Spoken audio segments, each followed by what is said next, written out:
Saat membersihkan gudang rumah peninggalan mertuaku yang baru meninggal, aku menemukan sebuah buku harian tua yang tersembunyi di dalam koper usang. Awalnya aku hanya penasaran, tapi setelah membaca halaman pertama, tanganku langsung gemetar. Karena nama pertama yang ditulis di buku itu adalah namaku. Dan kalimat berikutnya membuatku tidak bisa bernapas. Kalau suatu hari Nirmala membaca buku ini, berarti aku sudah tidak ada. Dan mungkin saat itu dia masih membenciku. Aku tidak tahu bahwa buku harian itu akan membongkar rahasia keluarga yang disimpan selama puluhan tahun. Rahasia yang membuat keluargaku hampir hancur. Dan membuatku sadar bahwa selama ini aku memusuhi orang yang sebenarnya sedang melindungiku. Sebelum cerita ini dimulai, jangan lupa bantu like dan subscribe dulu ya.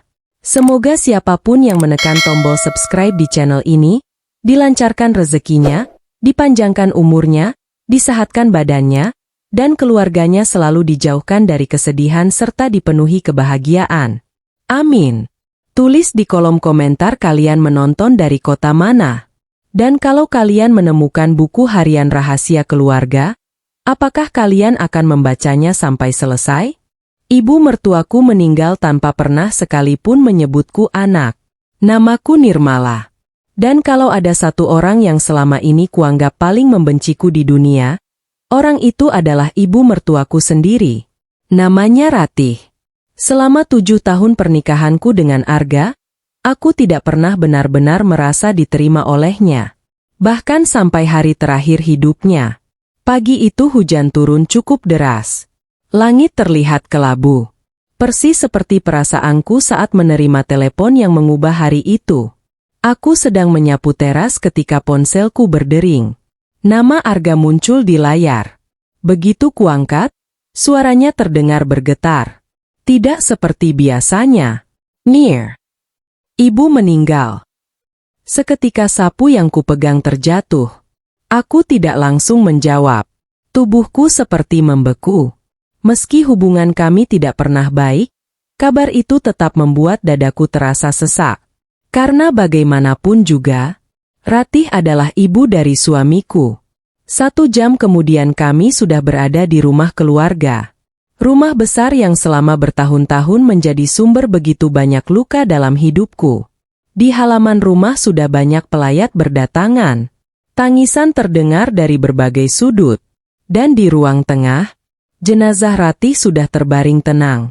Aku berdiri di ambang pintu, menatap wajah wanita yang selama ini begitu sulit kutaklukkan. Wajah yang kini terlihat damai. Sangat damai. Berbeda dengan saat masih hidup. Entah kenapa. Saat melihatnya terbaring tak bergerak seperti itu, air mataku ikut jatuh. Bukan karena kami dekat. Bukan karena kami akrab. Tapi karena ada begitu banyak hal yang tidak pernah selesai di antara kami. Begitu banyak kata yang tidak pernah terucap. Begitu banyak pertanyaan yang tidak pernah terjawab. Aku masih ingat hari pertama bertemu Ratih. Hari saat Arga membawaku ke rumah ini sebagai calon istrinya. Saat itu aku datang dengan penuh harapan. Berusaha sopan. Berusaha ramah. Berusaha menjadi calon menantu yang baik. Namun yang kudapat justru tatapan dingin. Tatapan yang tidak pernah berubah sampai akhir hidupnya. Kamu yakin mau menikah dengan perempuan ini? Itu kalimat pertama yang keluar dari mulut Ratih saat melihatku. Bukan sapaan. Bukan senyuman. Bukan ucapan selamat datang. Tapi pertanyaan itu. Aku masih ingat betapa malunya diriku waktu itu. Namun aku memilih diam. Karena aku mencintai Arga. Dan aku percaya waktu akan mengubah segalanya. Ternyata aku salah. Tahun demi tahun berlalu. Namun Ratih tetap sama. Saat aku memasak, dia mengkritik. Saat aku membantu pekerjaan rumah, dia mencari kesalahan. Saat aku mencoba mendekat, dia menjauh. Bahkan ketika aku melahirkan anak pertama. Saat semua orang bahagia, Ratih hanya berkata, "Semoga anak ini tidak mewarisi sifat ibunya." Kalimat itu masih kuingat sampai sekarang. Dan sampai hari ini pun rasanya masih menyakitkan. Banyak orang bertanya kenapa aku tetap bertahan. Jawabannya sederhana. Karena aku mencintai suamiku. Karena aku tidak ingin Arga terjebak di antara aku dan ibunya. Karena aku berharap suatu hari Ratih akan berubah. Tapi hari itu tidak pernah datang. Kini Ratih sudah pergi. Membawa semua jawaban yang tidak pernah sempat kutanyakan. Siang menjelang sore, para pelayat mulai berkurang. Suasana rumah perlahan menjadi lebih sepi. Saat itulah kakak iparku, Dimas, menghampiriku. Dimas adalah anak pertama Ratih. Dan kalau Ratih sulit menyukaiku, maka Dimas bahkan lebih buruk. Dia menatapku dengan sinis. Seperti biasa. Jangan pura-pura sedih. Katanya pelan. Aku langsung menoleh. Maksud Mas? Dimas mendengus. Aku tahu selama ini kamu gak pernah cocok sama ibu. Jadi gak usah sok menangis. Dadaku langsung terasa panas. Namun aku menahan diri. Hari ini bukan hari untuk bertengkar. Aku memilih pergi meninggalkannya. Tapi sebelum sempat melangkah jauh, Dimas kembali berkata, "Dan jangan coba-coba menyentuh barang-barang peninggalan ibu." Aku langsung berhenti. Kalimat itu terasa aneh. Sangat aneh. Karena aku bahkan tidak memikirkan soal barang peninggalan. Namun entah kenapa, cara Dimas mengatakannya membuatku merasa ada sesuatu yang tidak beres. Malam harinya keluarga besar mulai pulang. Rumah menjadi jauh lebih sepi. Aku membantu membereskan beberapa ruangan. Termasuk gudang belakang yang selama ini jarang dibuka. Gudang itu penuh barang lama. Kardus. Lemari usang. Peralatan yang sudah tidak dipakai.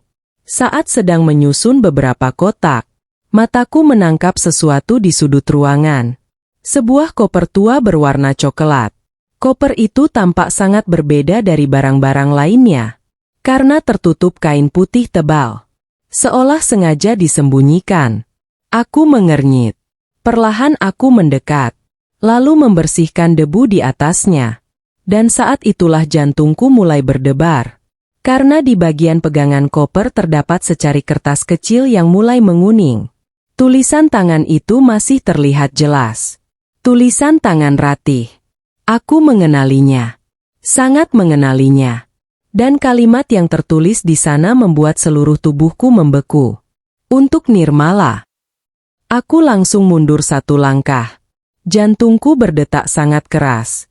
Karena tidak mungkin. Selama hidupnya Ratih hampir tidak pernah memberiku apapun. Bahkan jarang memanggil namaku dengan baik. Lalu kenapa ada koper yang secara khusus ditujukan untukku? Tanganku mulai gemetar. Perlahan aku membuka pengunci koper itu. 1, 2, klik. Koper tua itu akhirnya terbuka. Dan di dalamnya, aku menemukan sebuah buku harian tebal berwarna biru tua. Di sampul depannya tertulis satu kalimat yang membuat napasku tercekat. Jika Nirmala membaca ini, berarti aku sudah tidak bisa menjelaskan semuanya secara langsung. Air mataku langsung menggenang. Karena untuk pertama kalinya setelah 7 tahun, aku merasa ibu mertuaku akhirnya ingin mengatakan sesuatu kepadaku. Sesuatu yang selama ini disembunyikannya. Dan aku sama sekali belum siap mengetahui apa isi buku harian itu. Halaman pertama yang membuatku menangis. Tanganku gemetar. Aku masih duduk di lantai gudang. Di depanku terbuka koper tua milik Ratih. Wanita yang selama 7 tahun menjadi sumber begitu banyak luka dalam hidupku. Dan kini, setelah beliau meninggal, aku justru memegang sesuatu yang seolah sengaja ditinggalkan untukku. Sebuah buku harian. Aku menatap sampul biru tua itu cukup lama. Jantungku berdetak sangat cepat. Entah kenapa aku takut membukanya. Takut menemukan isi yang semakin menyakitkan. Takut menemukan tulisan yang membenarkan semua perlakuannya selama ini. Atau mungkin, aku takut menemukan sesuatu yang tidak pernah kuduga. Aku menarik napas panjang, lalu perlahan membuka halaman pertama. Dan saat membaca kalimat pertama, Aku langsung membeku. Untuk Nirmala. Hanya 2 kata. Namun air mataku langsung menggenang. Karena selama hidupnya, Ratih hampir tidak pernah memanggilku dengan nada hangat. Aku melanjutkan membaca. Tidak ada yang tahu aku menulis buku ini. Termasuk Arga. Termasuk Dimas. Dan terutama termasuk kamu. Tanganku mulai semakin gemetar. Karena tulisan itu terasa sangat berbeda. Tidak dingin. Tidak sinis. Tidak seperti Ratih yang kukenal. Aku membaca lebih lanjut. Kalau kamu sedang membaca halaman ini, berarti aku sudah tidak ada. Dan mungkin sampai hari terakhir hidupku, kamu masih percaya bahwa aku membencimu. Air mataku langsung jatuh. Karena itulah yang selama ini kupikirkan. Aku memang percaya Ratih membenciku. Sangat membenciku. Dan aku memiliki banyak alasan untuk mempercayainya. Namun kalimat berikutnya membuat napasku tercekat. Kalau ada satu penyesalan terbesar dalam hidupku, itu adalah karena aku membiarkanmu mempercayai hal itu. Aku langsung menutup mulutku. Dunia terasa sunyi. Sangat sunyi. Aku membaca ulang kalimat itu. Berkali-kali. Karena aku takut salah membaca. Tapi tidak. Tulisan itu tetap sama. Ratih menyesal karena aku mengira dirinya membenciku. Kenapa?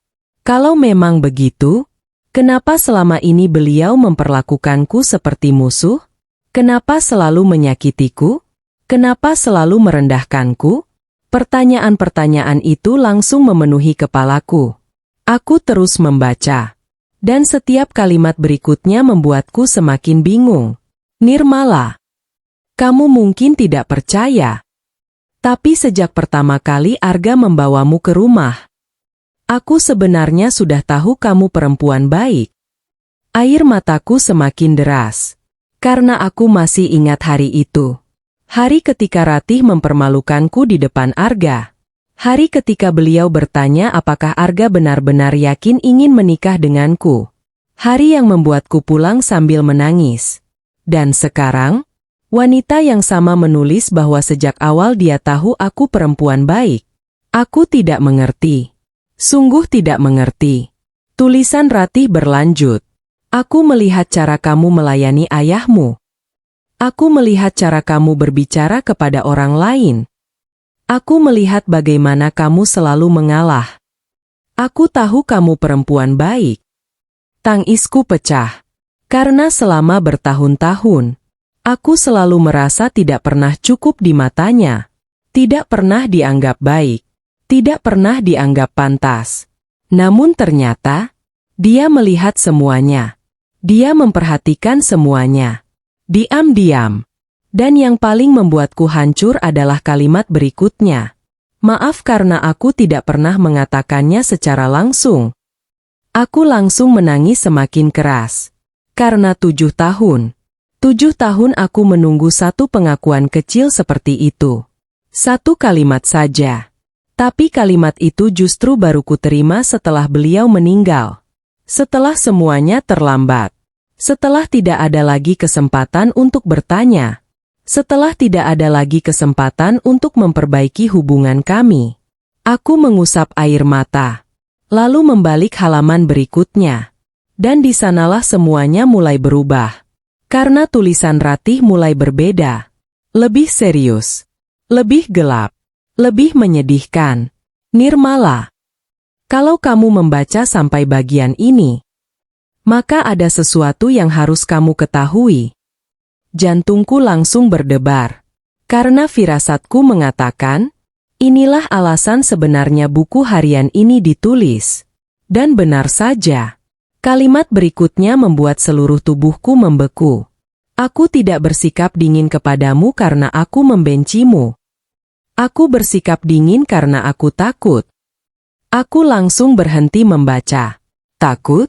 Ratih takut? Terhadap siapa? Terhadap apa? Aku segera melanjutkan. Namun tepat saat mataku membaca baris berikutnya, suara langkah kaki terdengar dari luar gudang. Aku langsung menoleh. Jantungku berdetak kencang. Karena seseorang sedang berjalan menuju tempatku. Dan beberapa detik kemudian, suara Dimas terdengar. "Nirmala, kamu lagi apa di situ?" Tubuhku langsung membeku, karena untuk pertama kalinya, aku merasa Dimas tidak boleh mengetahui keberadaan buku harian ini. Dan entah kenapa, aku juga mulai merasa bahwa nama Dimas mungkin akan muncul di halaman berikutnya. Nama yang membuatku merinding. Jantungku berdetak sangat keras. Aku langsung menutup buku harian itu. Cepat, hampir refleks. Karena suara Dimas terdengar semakin dekat. "Nirmala, kamu di dalam." Aku buru-buru memasukkan buku harian itu kembali ke dalam koper. Lalu menutupnya. Tanganku gemetar. Entah kenapa. Aku sendiri tidak mengerti. Padahal aku belum menemukan apa-apa. Belum membaca rahasia besar apapun. Namun naluriku mengatakan satu hal. Buku ini tidak boleh diketahui Dimas. Setidaknya untuk saat ini. Aku segera berdiri. Lalu keluar dari gudang. Dimas sudah berdiri di depan pintu. Tatapannya langsung mengarah ke belakangku. Ke arah koper tua itu. Dan saat itulah aku melihat sesuatu yang aneh. Sangat aneh. Wajahnya berubah. Hanya sesaat. Sangat cepat. Namun aku sempat melihatnya. Ketegangan. Kepanikan. Dan ketakutan. Ketakutan yang aneh. "Ngapain di gudang?" tanyanya. Aku berusaha terlihat santai. "Beres-beres." Dimas masih menatap ke dalam gudang. Seolah memastikan sesuatu. Lalu akhirnya mengangguk. "Udah malam. Gak usah lama-lama di sini." Aku hanya mengangguk. Namun saat dia pergi, aku tidak bisa menghilangkan perasaan aneh itu. Karena untuk pertama kalinya, aku melihat Dimas gugup. Dan aku tidak tahu alasannya. Malam itu aku membawa buku harian Ratih ke kamar. Diam-diam. Tanpa sepengetahuan siapapun. Arga sudah tertidur karena kelelahan. Hari pemakaman benar-benar menguras tenaganya. Aku duduk di dekat jendela. Lampu kamar redup. Suasana sangat sunyi. Dan perlahan aku membuka kembali buku harian itu. Tepat di bagian yang tadi belum sempat kubaca. Halaman yang membuatku penasaran. Halaman yang berisi alasan sebenarnya. Kenapa Ratih memperlakukanku seperti musuh? Aku menarik napas panjang. Lalu mulai membaca. Aku bersikap dingin kepadamu karena aku takut. Jantungku langsung berdebar. Tulisan Ratih berlanjut. Sangat takut. Aku tahu suatu hari kamu akan membenciku. Aku tahu suatu hari kamu akan menangis karena sikapku. Aku tahu semua itu. Dan aku menerima kebencianmu. Air mataku mulai menggenang. Karena setiap kalimat terasa begitu menyakitkan. Seolah Ratih sadar dengan semua luka yang diberikannya. Namun tetap memilih melakukannya. Kenapa? Kenapa seseorang melakukan hal seperti itu? Aku terus membaca. Dan beberapa baris berikutnya membuat seluruh tubuhku menegang. Aku tidak sedang melindungi diriku. Aku sedang melindungimu. Aku langsung membeku. Apa? Melindungiku? Dari siapa? Tulisan Ratih semakin berantakan. Seolah ditulis dalam keadaan emosi. Ada seseorang dalam keluarga ini yang tidak boleh mempercayaimu. Ada seseorang yang tidak boleh menganggapmu penting. Ada seseorang yang tidak boleh melihatmu terlalu dekat dengan keluarga ini. Aku mulai merinding. Karena kalimat-kalimat itu terasa sangat aneh. Sangat mengkhawatirkan. Dan semakin kubaca, semakin aku merasa ada sesuatu yang jauh lebih besar daripada sekadar konflik mertua dan menantu. Lalu aku sampai pada bagian berikutnya. Dan saat itulah napasku tercekat. Karena Ratih akhirnya menulis nama. Satu nama. Nama yang membuat darahku terasa dingin. Dimas. Aku langsung menutup mulutku. Tidak percaya. Tidak mungkin. Dimas? Kakak iparku? Orang yang selama ini selalu terlihat paling dekat dengan Ratih? Orang yang selalu mengaku sebagai anak paling berbakti? Orang yang bahkan menangis paling keras saat pemakaman? Aku membaca ulang nama itu berkali-kali. Namun tetap sama. Dimas. Dan kalimat berikutnya membuat tubuhku gemetar. Aku mulai takut kepada Dimas sejak 8 tahun lalu. Air mataku berhenti. Digantikan rasa takut. Takut yang nyata.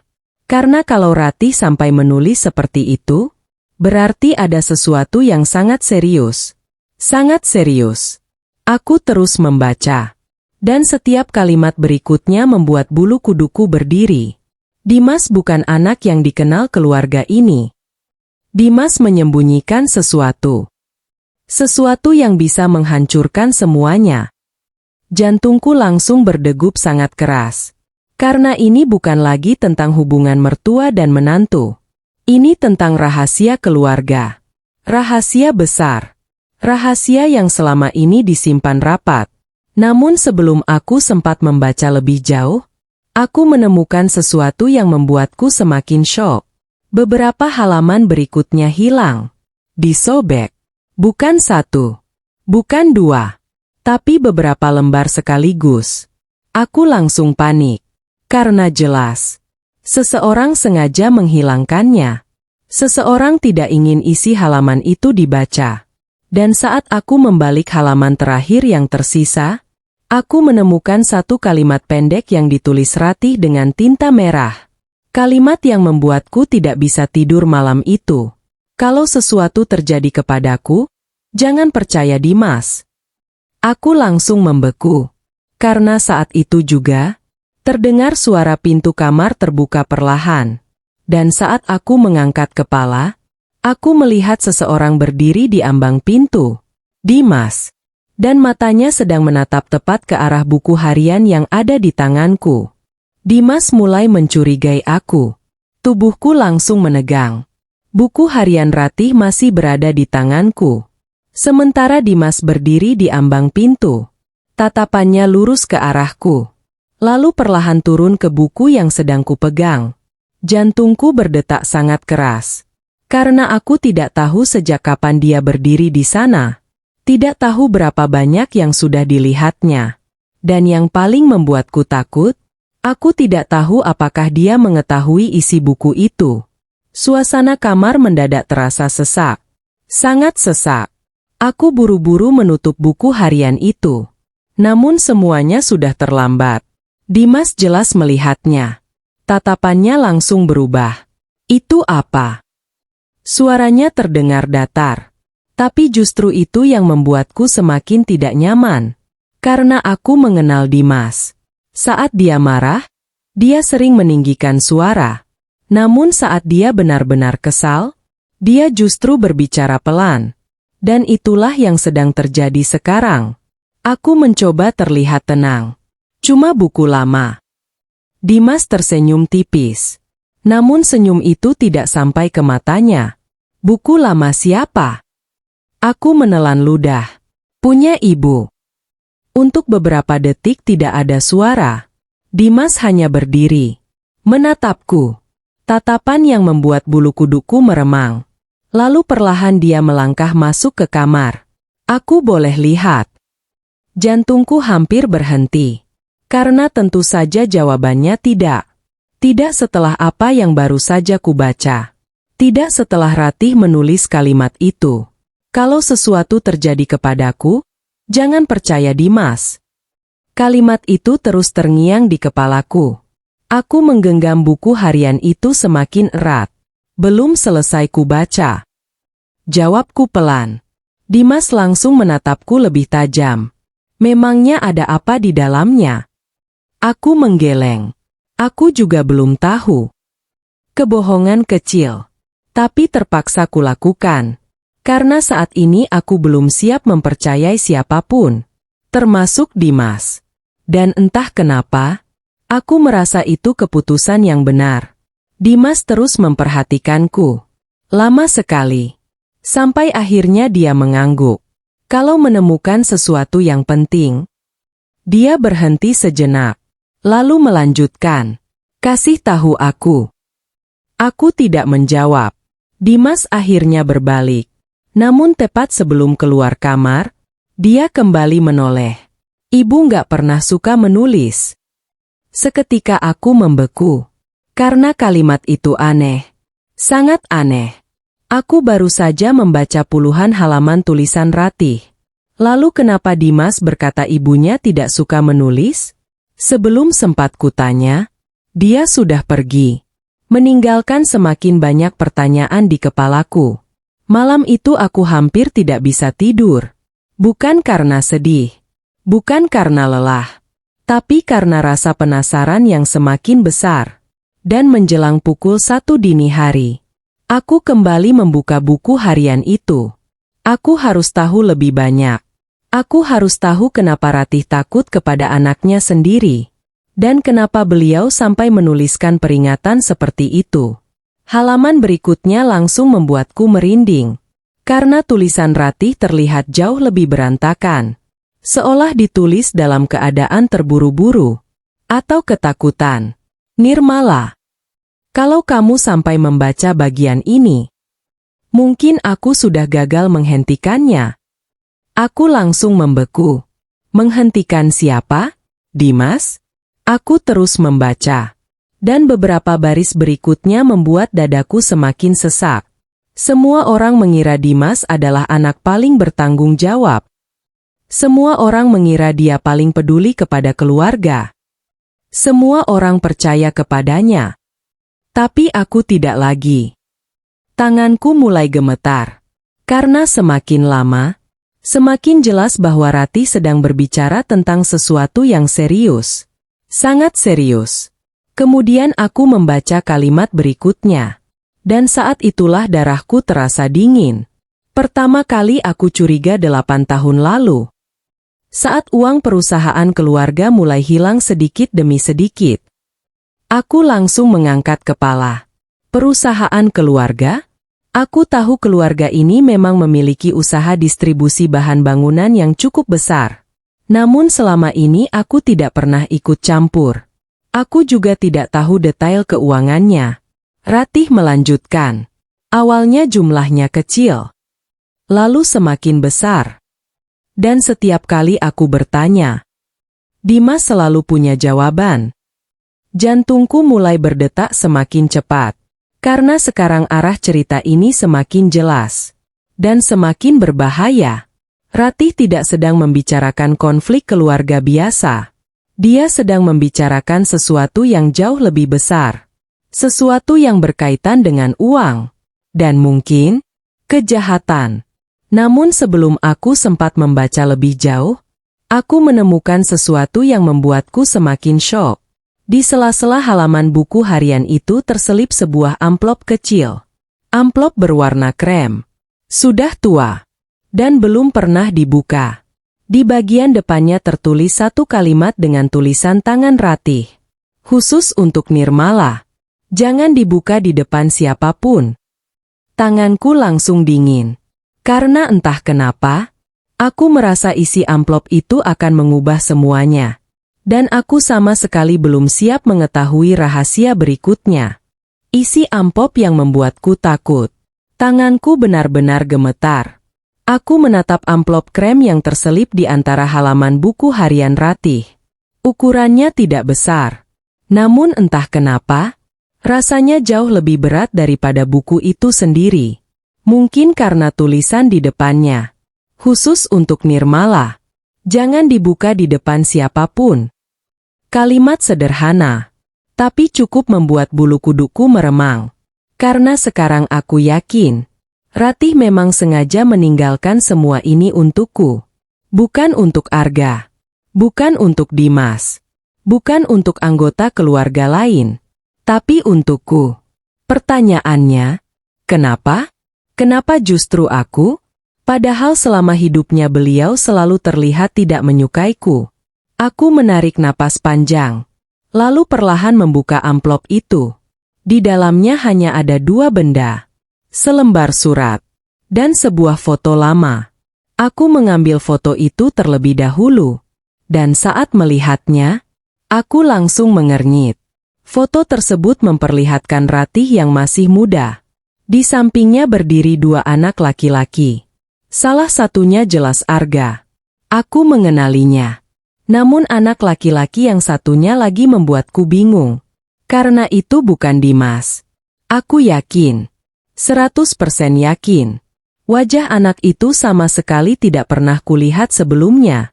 Jantungku mulai berdebar. Karena kalau itu bukan Dimas, lalu siapa? Aku membalik foto tersebut. Dan tulisan tangan Ratih di bagian belakang membuatku membeku. Foto terakhir sebelum semuanya berubah. Dadaku langsung sesak. Karena kalimat itu terdengar sangat menyedihkan. Sangat berat. Aku segera membuka surat yang ada di dalam amplop. Tulisan Ratih memenuhi hampir seluruh halaman. Dan kalimat pertama langsung membuat napasku tercekat. Nirmala. Aku tahu kamu pasti bingung melihat foto itu. Karena selama ini tidak ada seorang pun yang pernah menceritakan tentang anak laki-laki itu. Aku langsung menegakkan badan. Mataku membaca semakin cepat. Jantungku berdetak semakin keras. Karena firasatku mengatakan, aku sedang mendekati rahasia besar. Rahasia yang selama ini disembunyikan keluarga ini. Ratih melanjutkan. Itu anak pertamaku. Tanganku langsung dingin. Apa? Anak pertama? Aku membaca ulang kalimat itu. Berkali-kali. Namun tetap sama. Anak pertama. Artinya, sebelum Dimas, sebelum Arga, Ratih pernah memiliki anak lain. Dan tidak ada seorang pun yang pernah membicarakannya. Tidak pernah. Selama 7 tahun aku menjadi bagian keluarga ini. Tidak pernah ada yang menyebut nama anak itu. Seolah dia tidak pernah ada. Air mataku mulai menggenang. Karena aku bisa merasakan kesedihan yang tersimpan di balik tulisan Ratih. Aku kehilangan dia saat usianya baru 9 tahun. Tangisku langsung jatuh. Begitu saja. Karena sebagai seorang ibu, aku tidak bisa membayangkan kehilangan anak, apalagi anak yang masih sangat kecil. Ratih melanjutkan. Setelah hari itu, keluarga kami tidak pernah benar-benar sama. Aku menggigit bibir. Karena sekarang aku mulai mengerti. Ada luka lama di keluarga ini. Luka yang tidak pernah sembuh. Luka yang mungkin selama ini memengaruhi semuanya. Termasuk hubungan Ratih denganku. Namun bagian berikutnya membuat tubuhku menegang. Karena tulisan Ratih berubah lebih berantakan. Lebih emosional. Lebih penuh ketakutan. Aku menyesal karena setelah kehilangan anak pertamaku, aku terlalu memanjakan Dimas. Jantungku langsung berdebar. Karena nama itu muncul lagi. Dimas. Lagi. Dan kali ini dengan nada yang berbeda. Ratih menulis. Aku membiarkan terlalu banyak kesalahan. Aku menutup mata terlalu lama. Aku membela dia terlalu sering. Aku pikir aku sedang menjadi ibu yang baik. Padahal aku sedang menciptakan monster. Tanganku langsung gemetar hebat. Monster? Ratih menyebut anak kandungnya sendiri monster? Apa sebenarnya yang sudah dilakukan Dimas? Aku terus membaca. Dan setiap kalimat membuatku semakin takut. Karena jelas sekali. Ratih bukan sedang berbicara tentang kenakalan biasa. Bukan. Ini jauh lebih besar. Jauh lebih berbahaya. Lalu aku sampai pada bagian yang membuat napasku berhenti. Aku mulai sadar saat menemukan dokumen yang tidak seharusnya ada. Dokumen yang membuktikan bahwa Dimas telah berbohong kepada keluarga selama bertahun-tahun. Air mataku langsung berhenti. Digantikan rasa takut. Karena sekarang semuanya semakin serius. Dan sebelum surat itu berakhir, Ratih menulis satu kalimat terakhir. Kalimat yang membuat darahku terasa dingin. Kalau Dimas tahu buku ini ada padamu, dia akan berusaha mengambilnya. Aku langsung menoleh ke arah pintu kamar. Refleks. Jantungku berdetak sangat keras. Karena untuk pertama kalinya, Aku merasa tidak aman berada di rumah ini. Dan saat itulah, ponselku tiba-tiba bergetar. Sebuah pesan masuk dari nomor yang tidak kukenal. Aku membukanya. Dan isi pesannya membuat seluruh tubuhku membeku. Berhenti membaca buku itu kalau kamu masih sayang keluargamu. Tidak ada nama pengirim. Tidak ada penjelasan. Hanya ancaman. Dan entah kenapa, aku langsung tahu. Seseorang sudah mengetahui rahasia Ratih mulai terbongkar. Saat suamiku mulai meragukanku. Aku tidak bisa tidur malam itu. Sama sekali tidak bisa. Pesan misterius itu terus terbayang di kepalaku. Berhenti membaca buku itu kalau kamu masih sayang keluargamu. Aku membaca ulang pesan itu berkali-kali. Nomornya tidak kukenal. Tidak ada foto profil. Tidak ada identitas apapun. Namun satu hal yang pasti. Pengirimnya tahu tentang buku harian Ratih. Dan itu membuatku takut. Sangat takut. Karena hanya ada sedikit orang yang tahu keberadaan buku itu. Aku. Ratih. Dan mungkin, orang yang selama ini ingin rahasia itu tetap terkubur. Aku langsung menyimpan buku harian itu di dalam koper kecil milikku. Lalu menguncinya. Meski begitu, aku tetap tidak merasa tenang. Karena untuk pertama kalinya sejak menikah dengan Arga, aku merasa ada sesuatu yang berbahaya di dalam keluarga ini. Sesuatu yang selama ini tersembunyi di balik senyum dan hubungan keluarga yang terlihat baik-baik saja. Pagi harinya suasana rumah terasa berbeda. Lebih tegang. Lebih dingin. Saat aku turun ke ruang makan, Dimas sudah duduk di sana. Arga juga ada. Namun tidak seperti biasanya. Mereka berdua terlihat sedang membicarakan sesuatu.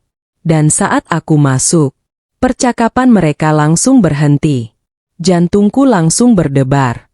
Karena suasana seperti itu tidak pernah membawa kabar baik. Aku mencoba tersenyum. Pagi. Namun tidak ada yang membalas. Dimas hanya menatapku. Tatapan yang membuatku tidak nyaman. Sangat tidak nyaman. Lalu beberapa detik kemudian, dia berkata, "Semalam kamu lama banget di kamar ibu." Tanganku langsung dingin. Aku berusaha terlihat biasa. Aku cuma beres-beres. Dimas tersenyum tipis. Senyum yang sama sekali tidak hangat. Masa iya? Aku langsung tahu. Dia sedang menyelidikiku. Dan yang lebih buruk, dia tidak sedang menyembunyikannya.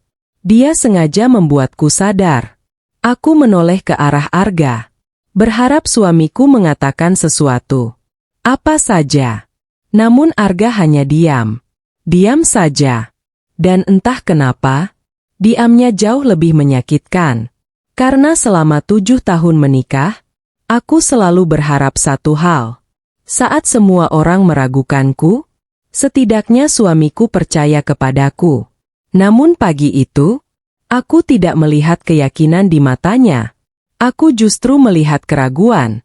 Dan itu menghancurkan hatiku. Setelah sarapan selesai, Arga akhirnya menghampiriku. Kami berada di teras belakang.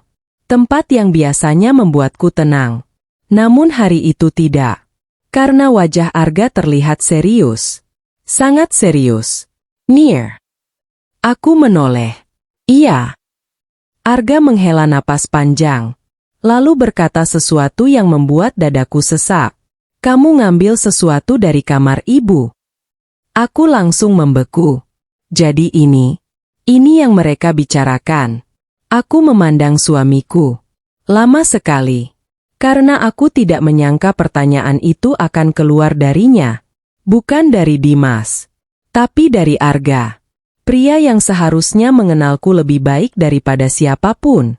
Kamu pikir aku mencuri? Suaraku mulai bergetar. Arga langsung menggeleng. Aku cuma nanya. Namun justru itu yang membuatku semakin sedih.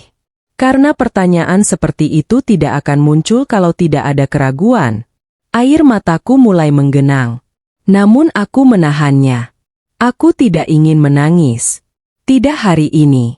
Tidak di depan orang yang seharusnya mempercayaiku. Kalau aku bilang tidak, kamu percaya. Arga terdiam. Dan keheningan itu menjawab segalanya. Dadaku langsung terasa kosong. Karena terkadang, yang menyakitkan bukan tuduhan, melainkan keraguan dari orang yang kita cintai. Aku meninggalkannya tanpa berkata apa-apa lagi. Kalau aku tetap di sana, aku pasti menangis. Dan aku tidak mau memberikan kepuasan itu kepada siapapun.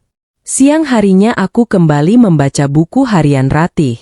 Diam-diam. Di dalam kamar yang terkunci. Karena sekarang aku semakin yakin. Isi buku ini adalah alasan semua keanehan yang terjadi. Aku membuka halaman berikutnya. Dan tulisan Ratih langsung membuat napasku tercekat. Nirmala.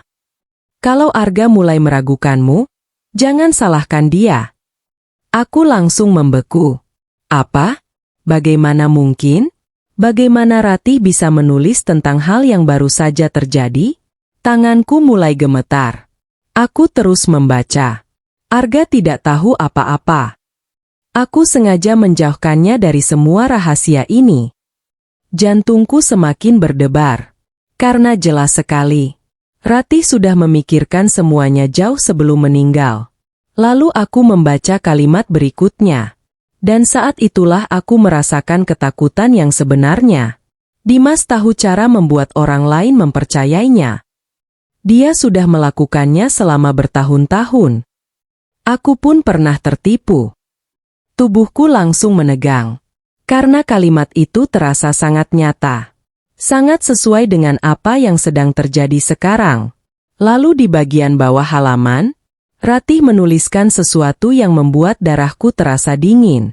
Dokumen yang kuceritakan sebelumnya tidak ada di perusahaan. Dokumen itu kusembunyikan di tempat yang tidak pernah dicari siapapun. Aku langsung menegakkan badan. Karena inilah petunjuk pertama yang nyata. Petunjuk yang bisa membuktikan semuanya. Namun sebelum sempat membaca lebih lanjut, aku mendengar suara langkah kaki di luar kamar.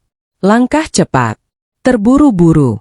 Dan beberapa detik kemudian seseorang mengetuk pintu sangat keras. Tok, tok, tok. Aku langsung menahan napas. Karena suara Dimas terdengar dari luar. Nirmala.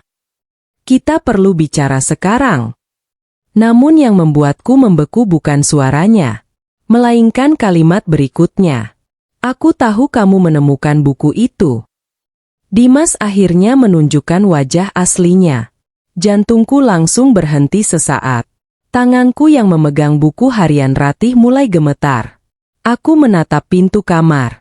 Tidak bergerak. Tidak bernapas. Karena kalimat yang baru saja diucapkan Dimas membuat seluruh tubuhku terasa dingin.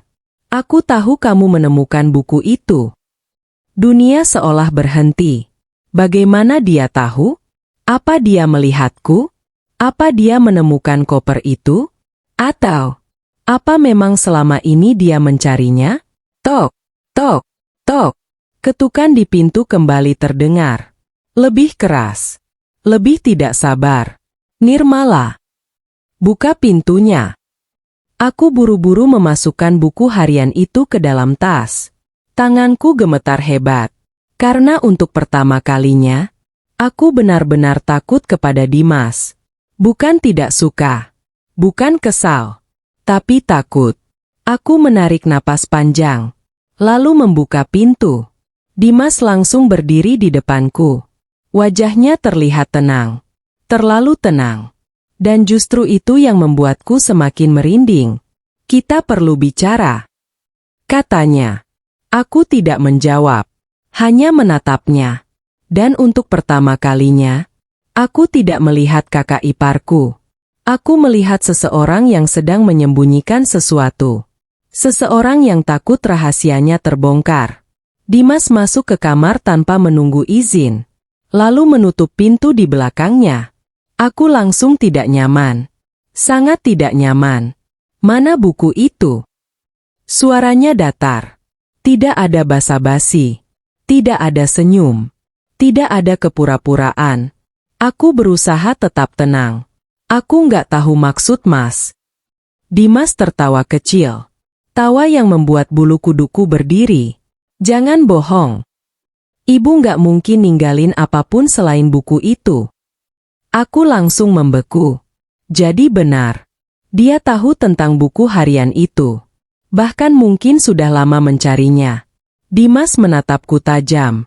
Kasih ke aku. Aku menggeleng. Pelan. Tapi tegas. Enggak. Untuk pertama kalinya sejak mengenalnya, aku melihat wajah Dimas berubah. Senyumnya hilang. Matanya mengeras. Dan saat itulah topengnya mulai runtuh. Kamu nggak ngerti urusan keluarga ini. Katanya. Ini bukan urusan kamu. Dadaku langsung terasa panas. Karena selama bertahun-tahun aku selalu dianggap orang luar. Selalu. Meski aku sudah menjadi bagian keluarga ini. Meski aku sudah berusaha sekuat tenaga. Tetap saja. Aku dianggap tidak berhak tahu apa-apa. Namun kali ini berbeda. Aku tidak mundur. Kalau bukan urusanku. Kenapa ibu ninggalin buku itu buat aku? Dimas langsung terdiam. Hanya sesaat. Namun aku melihatnya. Panik, ketakutan, dan kemarahan. Semuanya muncul bersamaan. Karena ibu sudah tua. Jawabnya cepat. Dia sering gak jelas. Aku langsung mengepalkan tangan. Karena itu penghinaan. Bukan hanya kepada Ratih. Tapi kepada seseorang yang sudah tidak bisa membela dirinya sendiri. Jangan bicara begitu tentang ibu. Kataku. Dimas tersenyum sinis. Kamu baru kenal ibu 7 tahun. Aku kenal dia seumur hidup. Lalu dia melangkah mendekat. Sangat dekat. Dan berbisik. Kasih buku itu sekarang. Untuk pertama kalinya, aku melihat ancaman di matanya. Ancaman yang nyata. Dan saat itulah aku sadar. Ratih tidak berbohong. Tidak sedikit pun. Dia memang takut kepada Dimas. Karena pria yang berdiri di depanku sekarang, sama sekali berbeda dengan sosok yang selama ini ditampilkan kepada keluarga. Tiba-tiba pintu kamar terbuka. Arga masuk. Dan suasana langsung berubah. Dimas kembali tersenyum. Cepat sekali. Seolah tidak terjadi apa-apa. Seolah beberapa detik lalu dia tidak sedang menekanku. Aku langsung merinding. Karena aku baru saja melihat betapa pandainya dia berpura-pura. Ada apa? Tanya Arga. Dimas tersenyum. Nggak ada. Aku cuma ngobrol sama Nirmala. Aku menatap suamiku. Berharap dia melihat apa yang kulihat. Namun Arga tampak biasa saja. Tidak curiga. Tidak menyadari apapun. Dan itu membuatku semakin khawatir. Karena kalau Dimas bisa membohongi Ratih selama bertahun-tahun, dia juga bisa membohongi semua orang. Termasuk Arga. Malam harinya, setelah semua orang tidur, aku kembali membuka buku harian itu. Kali ini dengan perasaan yang berbeda. Karena sekarang aku tahu. Aku tidak sedang membaca kenangan seorang ibu. Aku sedang membaca peringatan. Peringatan yang ditinggalkan sebelum terlambat. Aku membuka halaman berikutnya. Dan tulisan Ratih langsung membuat napasku tercekat. Nirmala. Kalau Dimas sudah mulai mencarimu, berarti waktumu tidak banyak. Tanganku langsung dingin. Apa maksudnya? Aku terus membaca. Dan kalimat berikutnya membuatku membeku. Dokumen yang selama ini dia cari ada di tempat yang tidak pernah dia curigai. Jantungku berdebar sangat keras. Karena akhirnya aku akan tahu di mana dokumen itu disembunyikan. Aku membaca semakin cepat. Lalu menemukan satu petunjuk. Satu kalimat pendek. Satu kalimat yang membuat seluruh tubuhku merinding. Cari di balik foto anak yang sudah tidak pernah disebut lagi oleh keluarga ini. Aku langsung teringat foto lama yang ada di amplop. Foto anak pertama Ratih. Anak yang hilang dari semua cerita keluarga. Anak yang seolah dihapus dari sejarah mereka. Dan saat itulah aku sadar. Rahasia terbesar keluarga ini mungkin tidak ada di perusahaan. Tidak ada di brankas. Tidak ada di bank. Melainkan tersembunyi di balik kenangan seseorang yang selama ini sengaja dilupakan. Foto anak yang dihapus dari keluarga ini. Aku tidak bisa tidur semalaman. Kalimat terakhir yang ditulis Ratih terus terngiang di kepalaku. Cari di balik foto anak yang sudah tidak pernah disebut lagi oleh keluarga ini. Semakin kupikirkan, semakin jelas bahwa yang dimaksud adalah anak pertama Ratih. Anak yang fotonya kutemukan di dalam amplop. Anak yang keberadaannya seolah dihapus dari keluarga ini. Dan entah kenapa, aku mulai merasa bahwa rahasia terbesar bukan tentang Dimas, tapi tentang anak itu. Pagi-pagi sekali aku sudah bangun.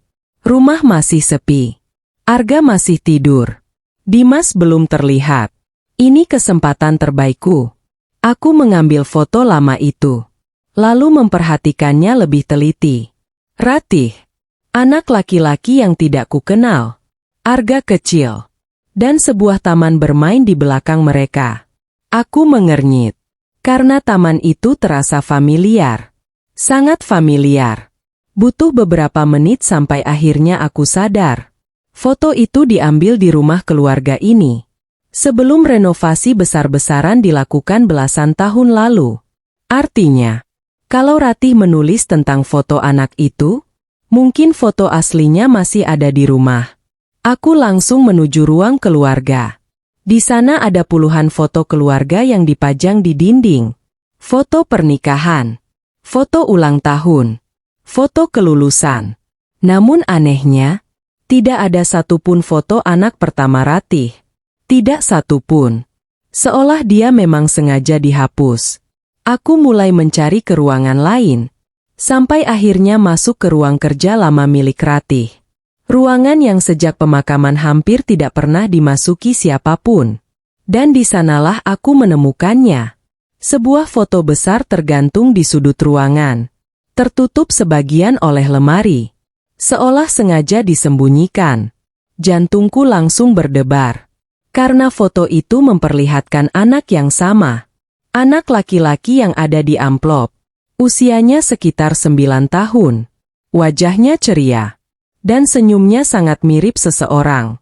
Seseorang yang membuatku langsung merinding. Dimas. Aku membeku. Karena kemiripan mereka sangat jelas. Sangat jelas.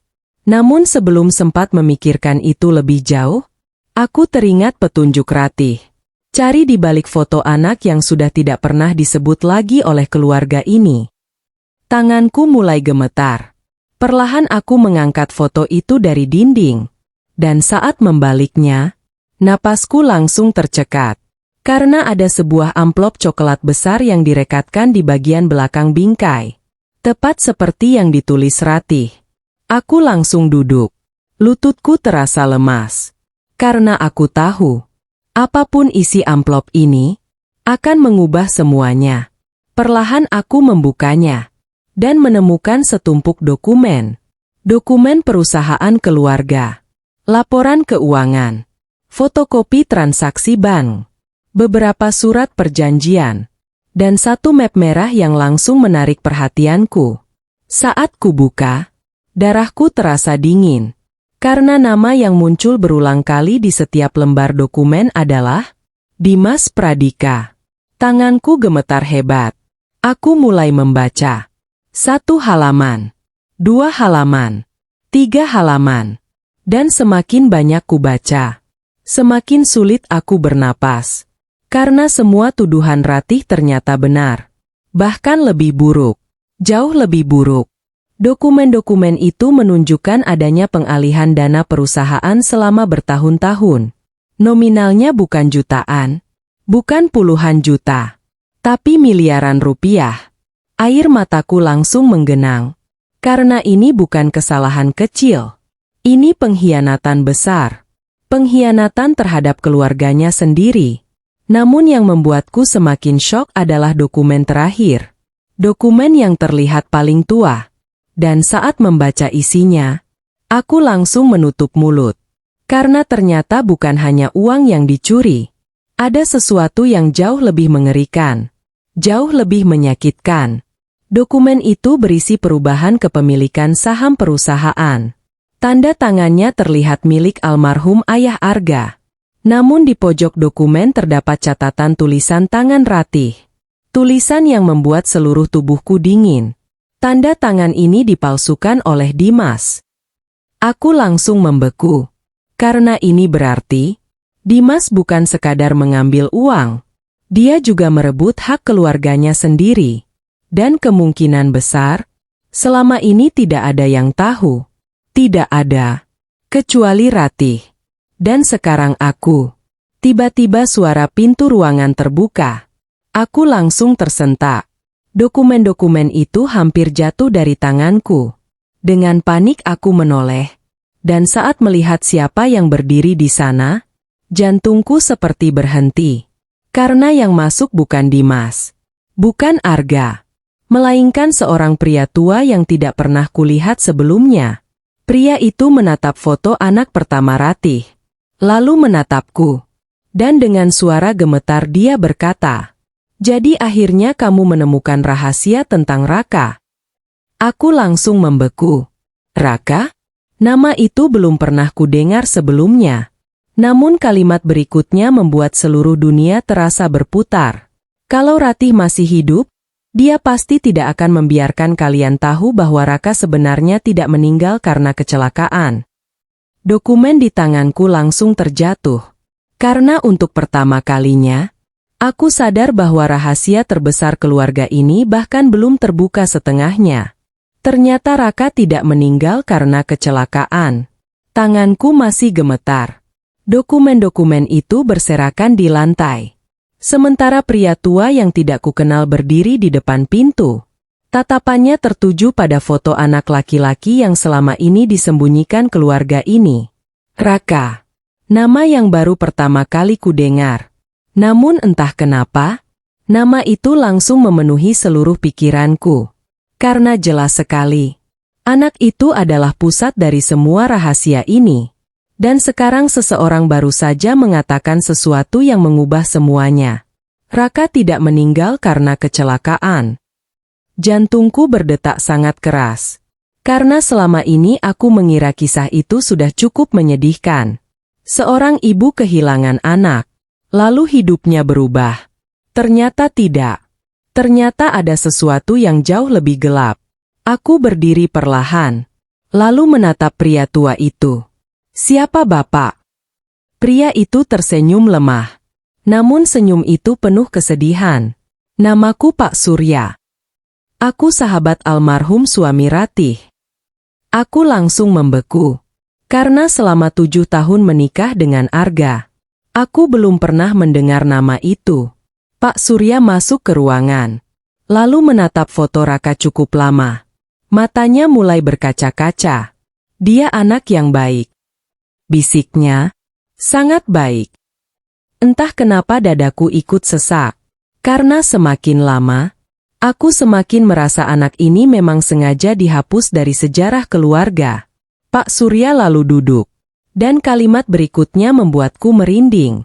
Ratih tidak pernah bisa memaafkan dirinya sendiri setelah kejadian itu. Aku langsung duduk di hadapannya. Karena aku tahu. Inilah jawaban yang selama ini kucari. Pak Surya menghela napas panjang. Lalu mulai bercerita. 30 tahun lalu. Saat Raka berusia 9 tahun. Keluarga mereka sedang berada di puncak kejayaan. Perusahaan berkembang. Keuangan baik. Dan semua orang terlihat bahagia. Termasuk Dimas. Yang saat itu masih sangat kecil. Namun suatu hari, terjadi sebuah insiden yang mengubah segalanya. Pak Surya memandang foto itu. Lalu berkata pelan. Hari itu Raka dan Dimas bertengkar. Aku langsung menegang. Karena nama Dimas muncul lagi. Dan setiap kali namanya muncul, selalu ada sesuatu yang buruk. Pak Surya melanjutkan. Awalnya cuma rebutan mainan. Hal yang biasa dilakukan anak-anak. Aku mengangguk pelan. Namun dari nada suaranya, Aku tahu cerita ini tidak akan berakhir biasa. Sama sekali tidak. Tapi saat itu Dimas sangat marah. Sangat marah. Dan dia mendorong Raka. Tanganku langsung dingin. Tidak. Tidak mungkin. Pak Surya memejamkan mata. Seolah kenangan itu masih menyakitkan bahkan setelah puluhan tahun. Raka jatuh dari tangga belakang. Air mataku langsung menggenang. Karena aku sudah bisa menebak kemana arah cerita ini. Namun aku tetap berharap salah. Sangat berharap salah. Sayangnya tidak. Kepalanya membentur lantai. Sangat keras. Aku langsung menutup mulut. Karena dadaku terasa sesak. Sangat sesak. Pak Surya menunduk. Dia sempat dibawa ke rumah sakit. Tapi tidak tertolong. Tangisku langsung jatuh. Karena kini semuanya masuk akal. Kenapa foto-foto Raka disembunyikan? Kenapa Ratih selalu terlihat menyimpan kesedihan? Kenapa ada luka yang tidak pernah sembuh di keluarga ini? Namun cerita itu ternyata belum selesai. Belum. Karena beberapa detik kemudian, Pak Surya mengucapkan kalimat yang membuat seluruh tubuhku membeku. Keluarga ini tidak pernah melaporkan apa yang sebenarnya terjadi. Aku langsung mengangkat kepala. Apa? Pak Surya mengangguk. Mereka bilang itu kecelakaan. Mereka bilang Raka terpeleset. Mereka bilang tidak ada siapa-siapa di sana. Jantungku langsung berdebar. Karena sekarang aku mengerti. Ini bukan sekadar rahasia keluarga. Ini rasa bersalah yang dipendam selama puluhan tahun. Dan seseorang terus hidup di bawah bayang-bayangnya. Ratih. Namun yang paling mengejutkan adalah kalimat berikutnya. Ratih melindungi Dimas. Air mataku berhenti. Aku tidak percaya. Setelah kehilangan satu anak, dia masih melindungi anak yang menyebabkan semuanya? Pak Surya mengangguk pelan. Dia takut kehilangan anak kedua. Jadi dia memilih diam. Aku langsung teringat isi buku harian. Tentang rasa bersalah. Tentang ketakutan. Tentang penyesalan. Kini semuanya mulai tersusun. Namun wajah Pak Surya tiba-tiba berubah serius. Sangat serius. Lalu dia menatap dokumen yang masih berada di tanganku. Tapi itu bukan bagian terburuknya. Jantungku langsung kembali berdebar. Karena setiap kali seseorang mengatakan itu, selalu ada sesuatu yang lebih mengerikan. Dan ternyata benar. Pak Surya berkata pelan. Ratih mulai takut pada Dimas bukan karena kejadian Raka. Aku membeku. Kalau bukan karena itu, lalu karena apa? Pak Surya menghela napas panjang. Lalu menjawab, Ratih mulai takut ketika menyadari Dimas tidak pernah menyesal. Darahku langsung terasa dingin. Karena kalimat itu jauh lebih menyeramkan daripada semua yang sudah kudengar. Dan saat itulah aku sadar. Rahasia tentang kematian Raka hanyalah awal. Awal dari sesuatu yang jauh lebih besar. Sesuatu yang membuat Ratih hidup dalam ketakutan sampai hari terakhirnya. Alasan sebenarnya Ratih takut kepada Dimas. Aku tidak bisa berkata apa-apa. Kalimat terakhir Pak Surya masih terngiang di kepalaku.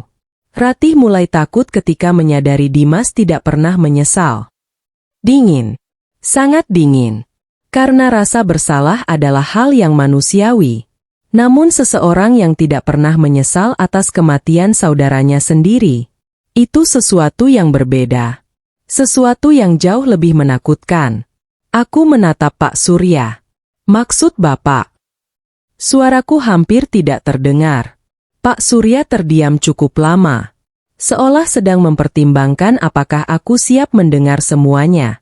Lalu akhirnya dia berkata, beberapa minggu setelah Raka meninggal, Ratih mendengar percakapan yang tidak pernah bisa dia lupakan. Jantungku langsung berdebar. Karena dari cara beliau bercerita, aku tahu momen itu sangat penting. Sangat menentukan. Pak Surya melanjutkan. Saat itu Dimas masih kecil. Tapi dia berkata sesuatu kepada temannya.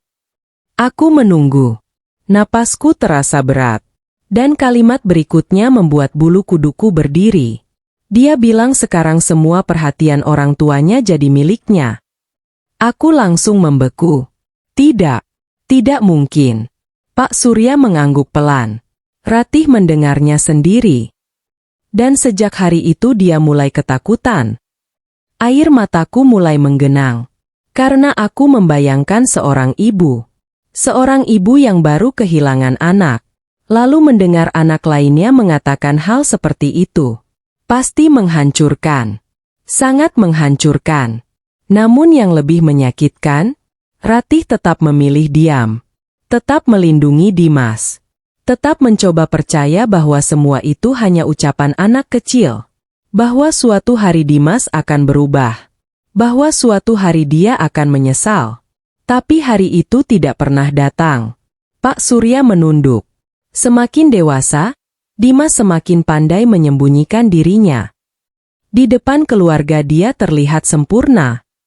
Tapi Ratih mulai melihat sisi lain yang tidak dilihat siapapun. Aku langsung teringat isi buku harian. Tentang uang yang hilang. Tentang tanda tangan palsu.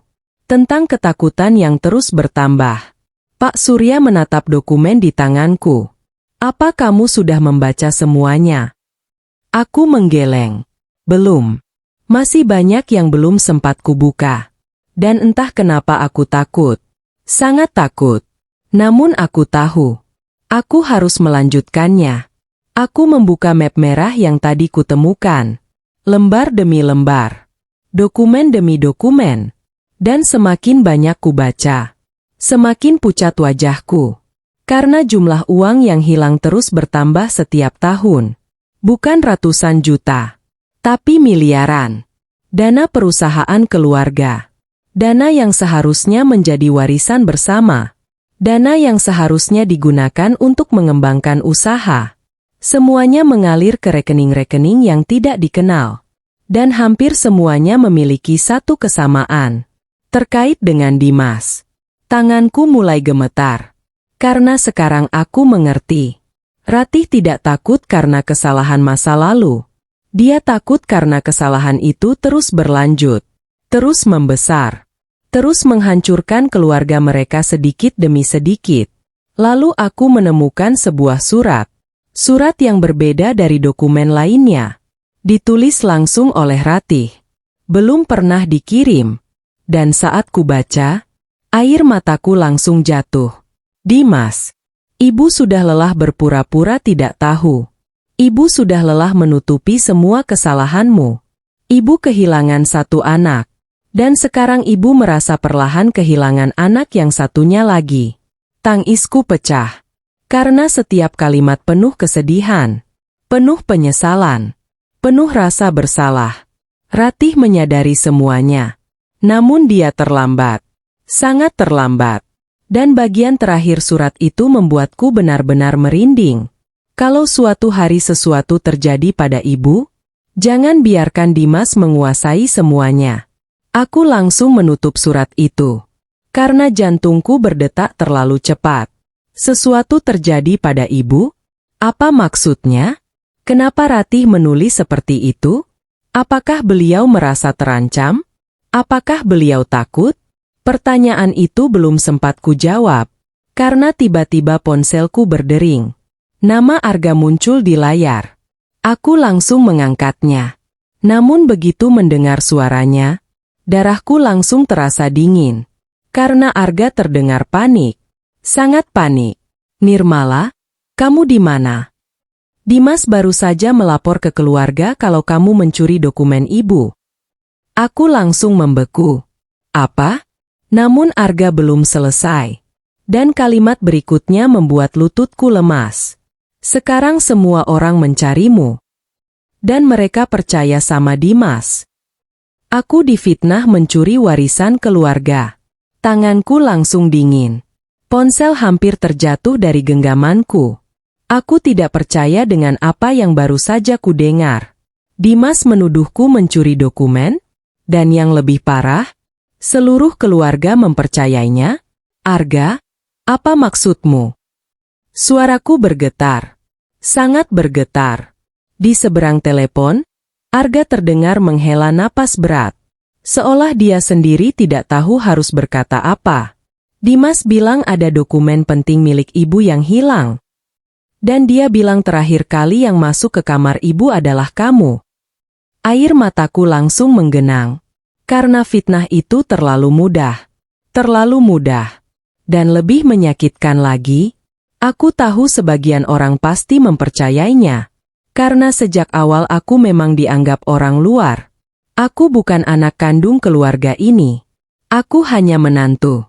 Dan dalam situasi seperti ini, orang luar selalu menjadi tersangka paling mudah. Kamu percaya? Aku akhirnya memberanikan diri bertanya. Hening. Lama sekali. Dan keheningan itu membuat dadaku semakin sesak.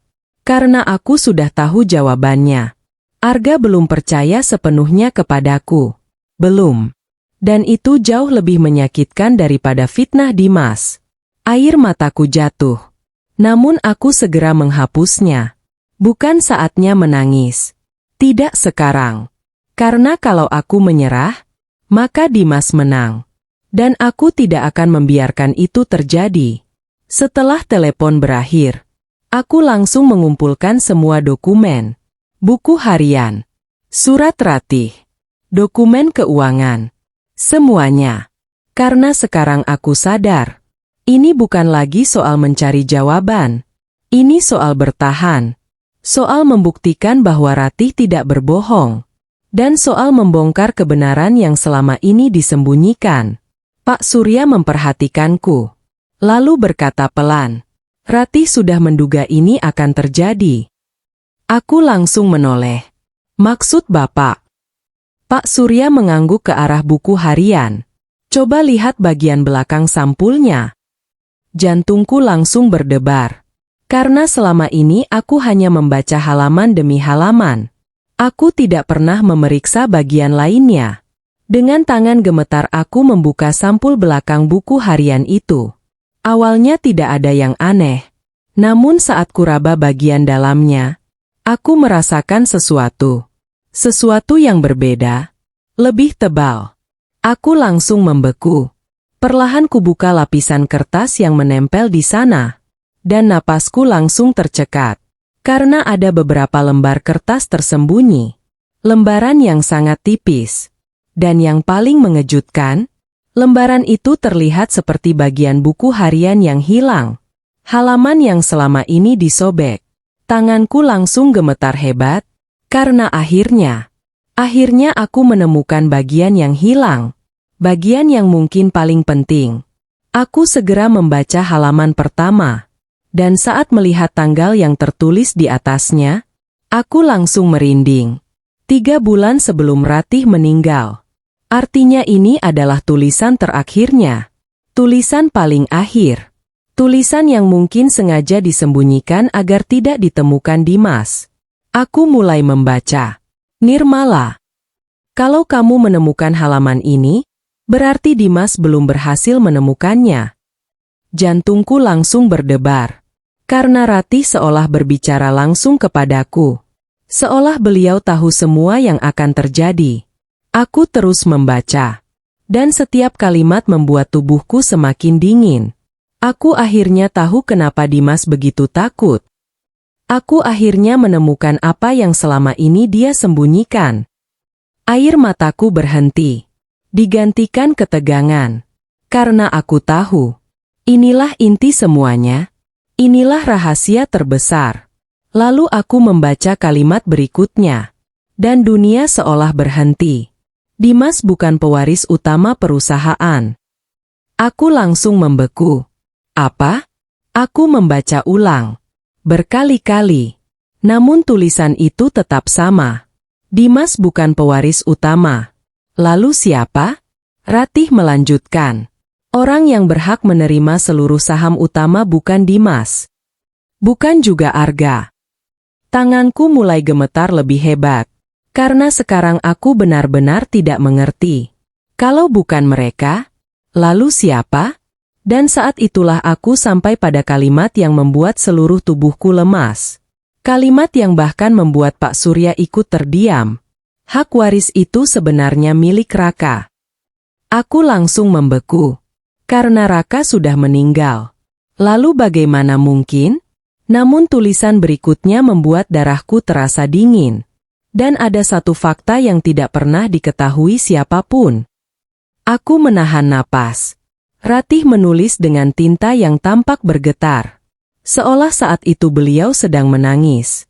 Dan kemudian, aku membaca kalimat yang mengubah seluruh cerita. Raka memiliki seorang anak. Dokumen di tanganku langsung jatuh. Karena untuk pertama kalinya, aku sadar bahwa rahasia terbesar keluarga ini bukan tentang uang. Bukan tentang perusahaan. Bukan tentang warisan. Melainkan tentang seseorang. Seseorang yang selama ini tidak pernah diketahui keberadaannya. Dan mungkin masih hidup sampai sekarang. Anak Raka yang selama ini disembunyikan. Aku tidak bisa bernapas. Tanganku masih gemetar saat membaca kalimat terakhir yang ditulis Ratih. Raka memiliki seorang anak. Dunia terasa berhenti. Sangat berhenti. Karena selama ini aku mengira rahasia terbesar keluarga ini adalah Dimas. Tentang uang. Tentang dokumen. Tentang perusahaan. Ternyata aku salah. Ada rahasia yang jauh lebih besar. Jauh lebih mengejutkan. Dan rahasia itu hidup. Masih hidup sampai sekarang. Aku langsung membaca halaman berikutnya. Air mataku belum kering.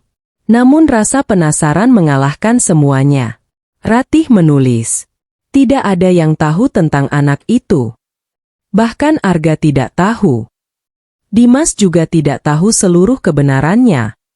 Jantungku langsung berdebar. Kalau Dimas tidak tahu, berarti rahasia ini benar-benar terkubur sangat dalam. Sangat dalam. Aku terus membaca. Dan perlahan cerita itu mulai terungkap. Ternyata sebelum meninggal, Raka pernah menjalin persahabatan dengan seorang gadis tetangga. Namanya Laras. Mereka masih sangat muda. Masih anak-anak. Namun hubungan mereka sangat dekat. Sangat dekat. Dan setelah Raka meninggal, Laras tetap sering datang ke rumah. Ratih menganggapnya seperti anak sendiri. Sampai suatu hari, gadis itu menghilang. Bertahun-tahun kemudian, Ratih baru mengetahui kenyataan yang membuat hidupnya berubah. Laras ternyata sedang hamil saat Raka meninggal. Aku langsung menutup mulut. Karena aku tidak percaya dengan apa yang kubaca. Mereka masih sangat muda. Sangat muda. Namun kenyataan tetaplah kenyataan. Dan bayi itu lahir diam-diam. Jauh dari keluarga. Jauh dari siapapun. Tanpa diketahui Ratih. Tanpa diketahui dunia. Air mataku mulai mengalir. Karena aku bisa membayangkan betapa berat hidup gadis itu. Mengandung seorang diri. Membesarkan anak seorang diri. Menyimpan rahasia seorang diri. Dan bagian berikutnya membuatku semakin terkejut. Ratih ternyata baru mengetahui semuanya 2 tahun sebelum meninggal. Secara tidak sengaja. Melalui surat yang dikirim Laras. Surat yang berisi pengakuan. Dan foto seorang anak perempuan. Anak perempuan yang kini sudah dewasa. Tanganku semakin gemetar. Karena sekarang pertanyaannya hanya satu. Siapa dia? Di mana dia sekarang? Dan kenapa Ratih menyembunyikan semuanya? Aku membaca lebih cepat. Sampai menemukan bagian yang membuat darahku terasa dingin. Aku ingin mengakui dia sebagai cucuku. Tapi aku takut. Takut. Lagi-lagi kata itu. Kata yang terus muncul dalam buku harian Ratih. Aku melanjutkan. Dan akhirnya menemukan alasannya. Karena jika Dimas tahu keberadaan anak itu, dia akan kehilangan segalanya. Aku langsung membeku. Karena sekarang semuanya masuk akal. Warisan. Saham perusahaan. Hak kepemilikan. Semuanya. Kalau Raka memiliki keturunan, maka garis waris utama tidak berakhir saat Raka meninggal. Justru berpindah kepada anaknya. Dan itu berarti, seluruh rencana Dimas selama ini terancam runtuh. Tanganku mulai dingin. Karena sekarang aku mengerti. Kenapa Ratih menyembunyikan dokumen? Kenapa beliau takut? Kenapa beliau menulis buku harian itu? Beliau sedang berusaha melindungi seseorang. Seseorang yang bahkan belum pernah kutemui. Namun yang membuatku benar-benar syok adalah halaman berikutnya. Karena di sana terdapat sebuah foto. Foto seorang perempuan muda. Usianya sekitar akhir 20-an. Wajahnya sederhana. Namun matanya sangat familiar. Aku langsung membeku. Karena mata itu, senyum itu, sangat mirip Ratih. Sangat mirip keluarga ini. Di belakang foto terdapat tulisan tangan Ratih. Tulisan yang membuat napasku tercekat. Namanya Kirana. Dia cucuku. Air mataku langsung jatuh. Karena untuk pertama kalinya, aku melihat wajah seseorang yang selama ini tidak pernah tahu bahwa dirinya bagian dari keluarga ini. Bagian dari warisan ini. Bagian dari sejarah ini. Dan mungkin, bagian dari alasan Ratih hidup dalam ketakutan sampai akhir hayatnya. Namun sebelum sempat membaca lebih jauh, ponselku bergetar. Nomor tidak dikenal. Lagi. Jantungku langsung berdebar. Perlahan aku membuka pesan itu. Dan kali ini isi pesannya membuat seluruh tubuhku membeku. Kamu sudah menemukan nama Kirana? Ya. Aku langsung berdiri. Lututku terasa lemas. Karena hanya ada satu kemungkinan. Seseorang sedang mengawasiku.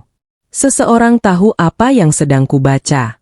Dan seseorang itu mungkin lebih dekat daripada yang kubayangkan. Akhirnya aku menemukan Kirana. Tanganku masih gemetar. Ponsel itu hampir terlepas dari genggamanku. Pesan misterius yang baru saja masuk membuat seluruh tubuhku terasa dingin. Kamu sudah menemukan nama Kirana? Ya. Aku membaca ulang. Sekali. 2 kali. 3 kali. Namun isinya tetap sama.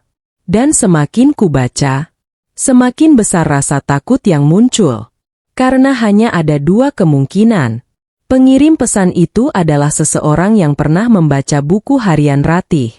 Atau seseorang yang selama ini mengetahui semua rahasia keluarga ini. Aku langsung menoleh ke arah jendela. Lalu ke arah pintu. Lalu ke seluruh ruangan. Seolah ada seseorang yang sedang memperhatikanku. Dan entah kenapa, aku mulai merasa itu bukan sekadar perasaan. Pak Surya yang melihat wajahku langsung bertanya, "Ada apa?" Aku menyerahkan ponsel kepadanya. Beliau membaca pesan itu. Dan wajahnya langsung berubah. Pucat. Sangat pucat. Untuk pertama kalinya sejak kami berbicara, aku melihat Pak Surya benar-benar ketakutan. Kita nggak punya banyak waktu. Katanya pelan. Jantungku langsung berdebar. Kenapa? Pak Surya menghela napas panjang. Lalu menatap foto Kirana yang masih berada di tanganku. Karena kalau Dimas tahu kamu sudah sampai sejauh ini, dia akan melakukan apapun untuk menghentikanmu. Aku langsung merinding. Karena jauh di dalam hati, aku mulai mempercayainya.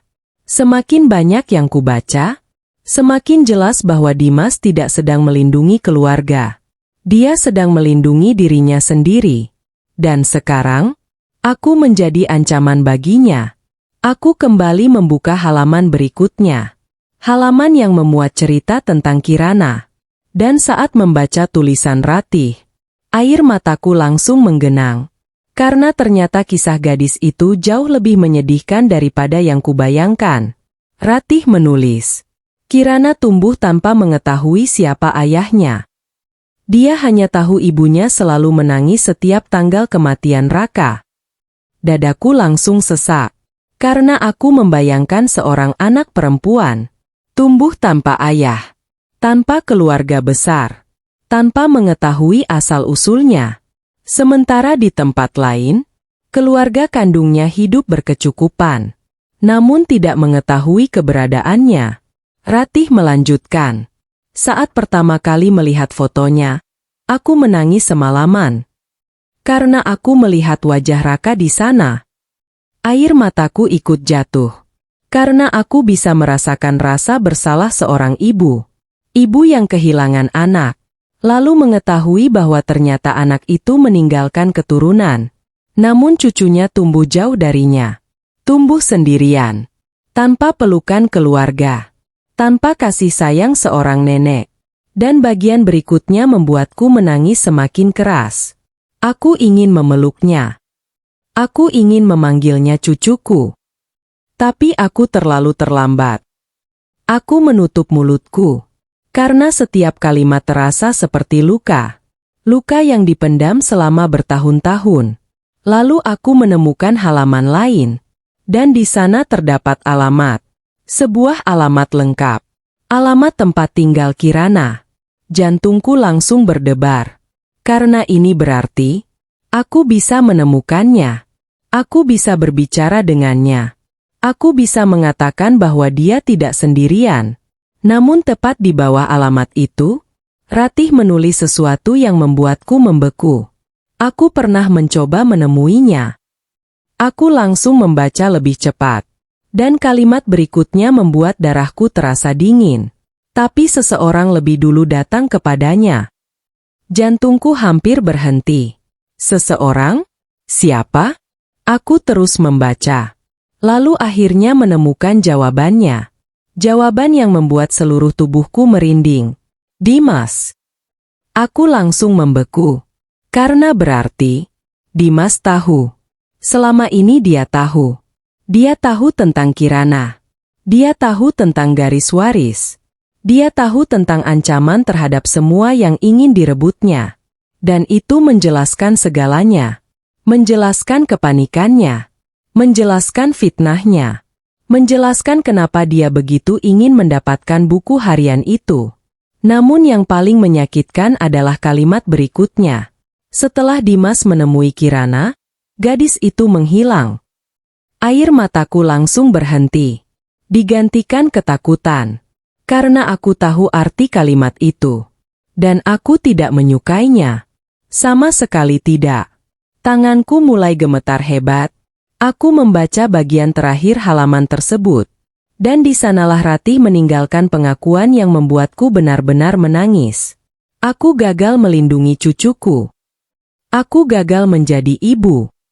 Aku gagal menjadi nenek. Tangisku pecah. Karena setelah semua yang kulalui bersama Ratih, untuk pertama kalinya aku memahami dirinya. Memahami kenapa dia terlihat dingin. Memahami kenapa dia selalu murung. Memahami kenapa ada kesedihan yang tidak pernah hilang dari matanya. Selama ini beliau hidup dengan penyesalan. Penyesalan yang terlalu besar untuk ditanggung sendiri. Namun tepat ketika aku menghapus air mata, ponselku kembali bergetar. Nomor yang sama. Pengirim misterius yang sama. Dan kali ini pesannya hanya terdiri dari satu kalimat. Kalimat yang membuat seluruh tubuhku membeku. Kalau kamu ingin bertemu Kirana, datang sendiri malam ini. Di bawahnya tercantum sebuah alamat. Dan entah kenapa, aku merasa keputusan yang kuambil malam itu akan mengubah hidupku selamanya. Saat aku akhirnya bertemu Kirana, aku hampir tidak berkedip menatap pesan itu. Kalau kamu ingin bertemu Kirana, datang sendiri malam ini. Jantungku berdetak sangat keras. Karena ini bisa menjadi jawaban atas semua pertanyaanku. Namun juga bisa menjadi jebakan. Jebakan yang sengaja dibuat untuk menghentikanku. Aku membaca alamat yang tertera di bawah pesan itu. Sebuah kawasan tua di pinggir kota.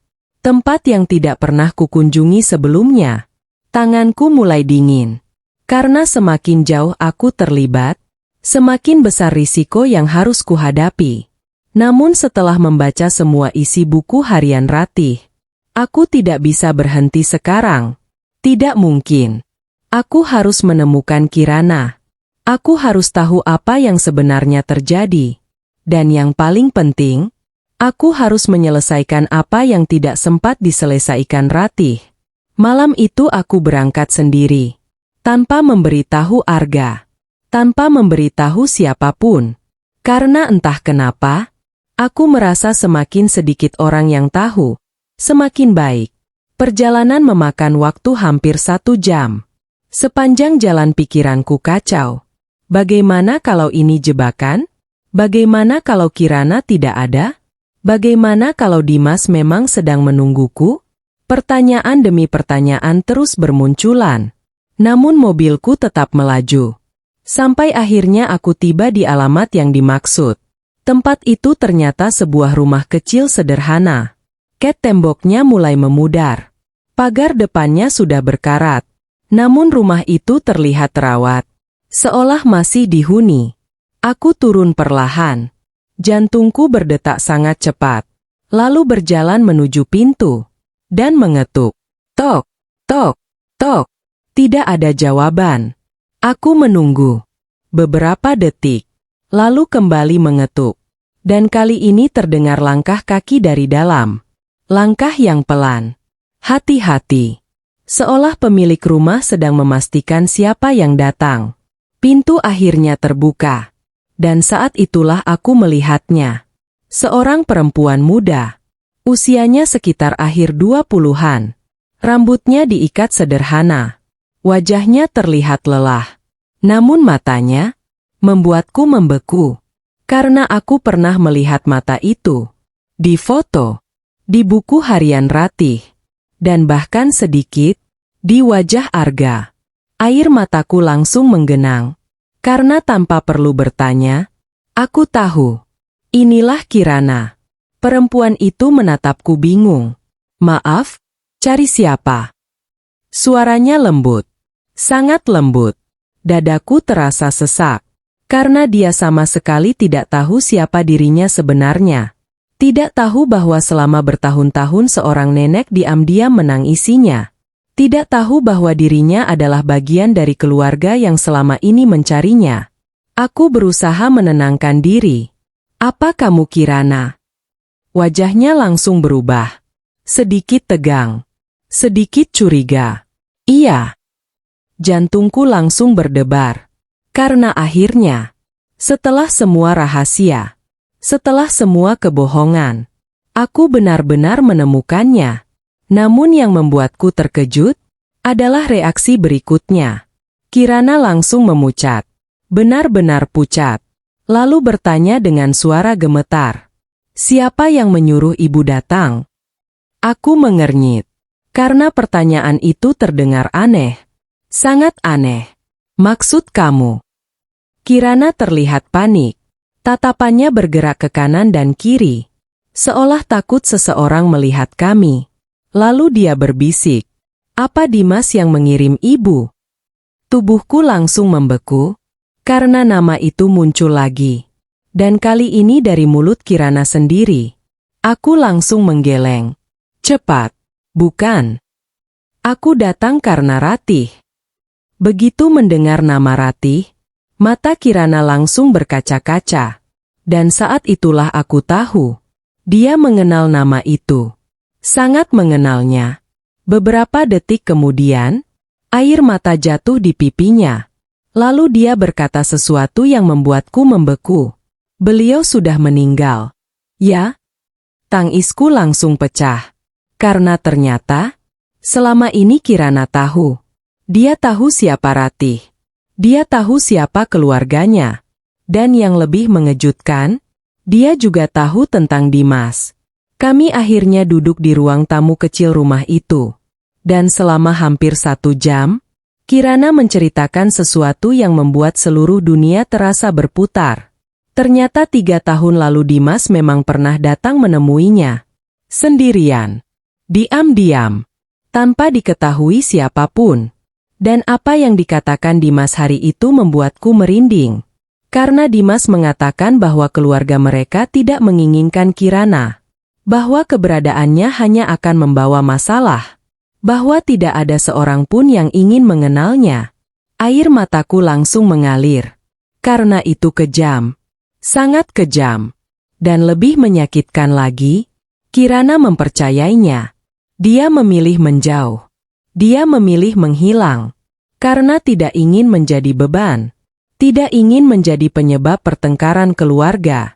Namun saat aku menunjukkan foto Ratih yang kusimpan di ponsel, Kirana langsung menangis. Tangis yang selama bertahun-tahun ditahannya. Aku selalu ingin bertemu beliau. Suaranya pecah. Tapi aku takut. Aku langsung memeluknya.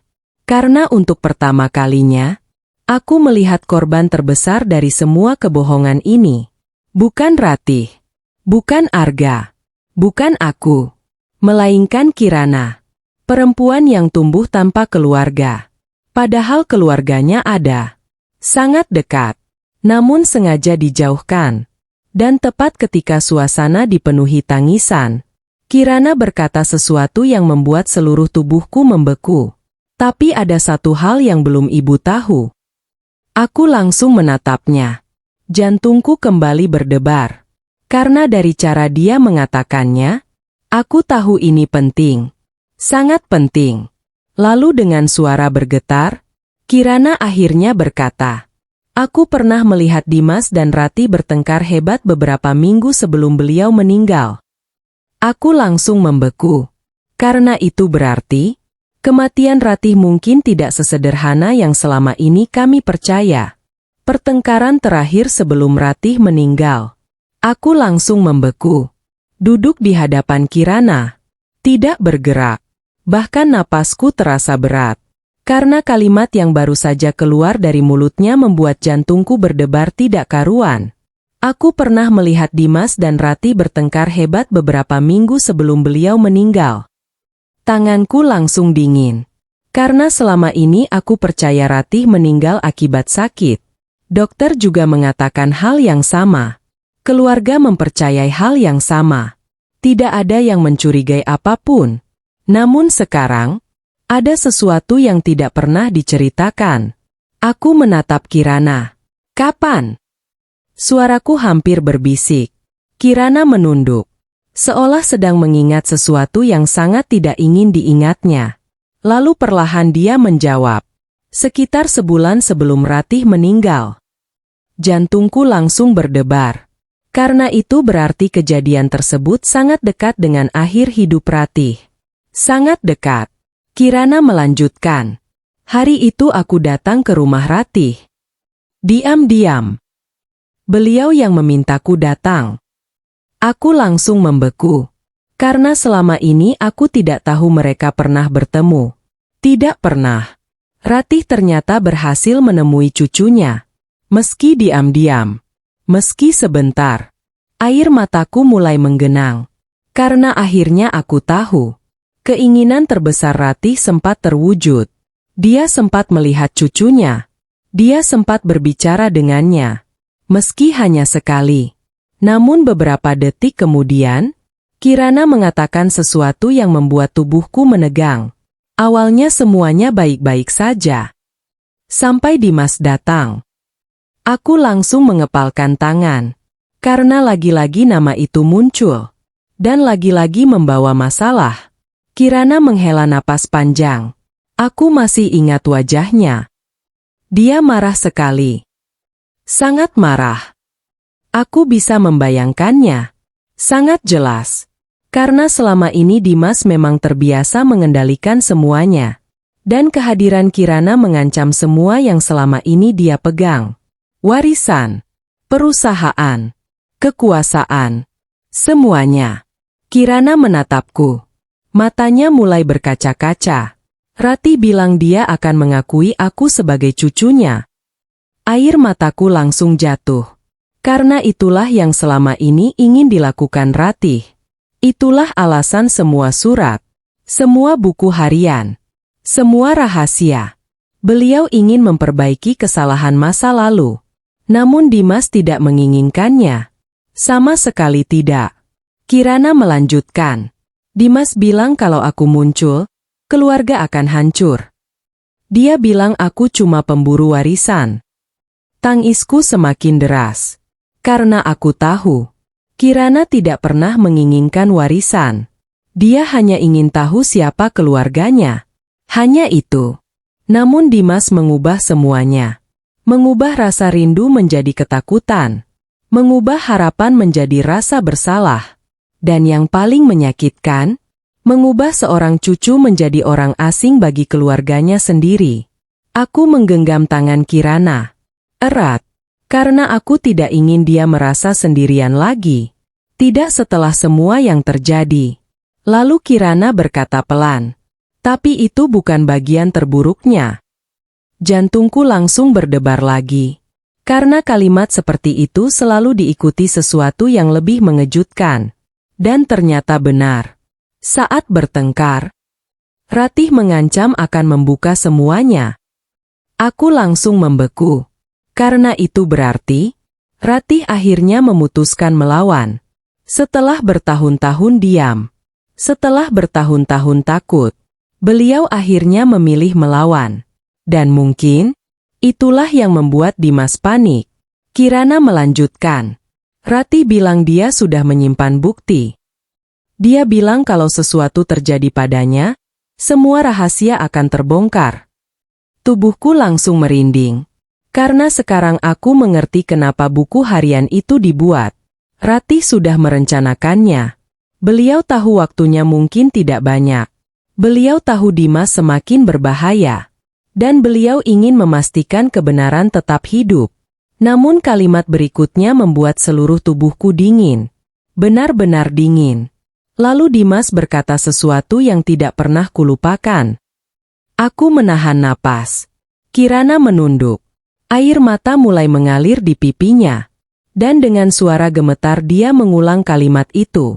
Kalau ibu membuka semuanya, ibu akan menyesal. Aku langsung membeku. Karena itu bukan ancaman biasa.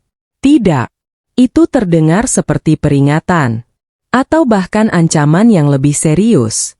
Dan untuk pertama kalinya, aku mulai mempertanyakan sesuatu yang selama ini tidak pernah kupertanyakan. Apakah Ratih benar-benar meninggal karena sakit? Atau ada sesuatu yang tidak kami ketahui?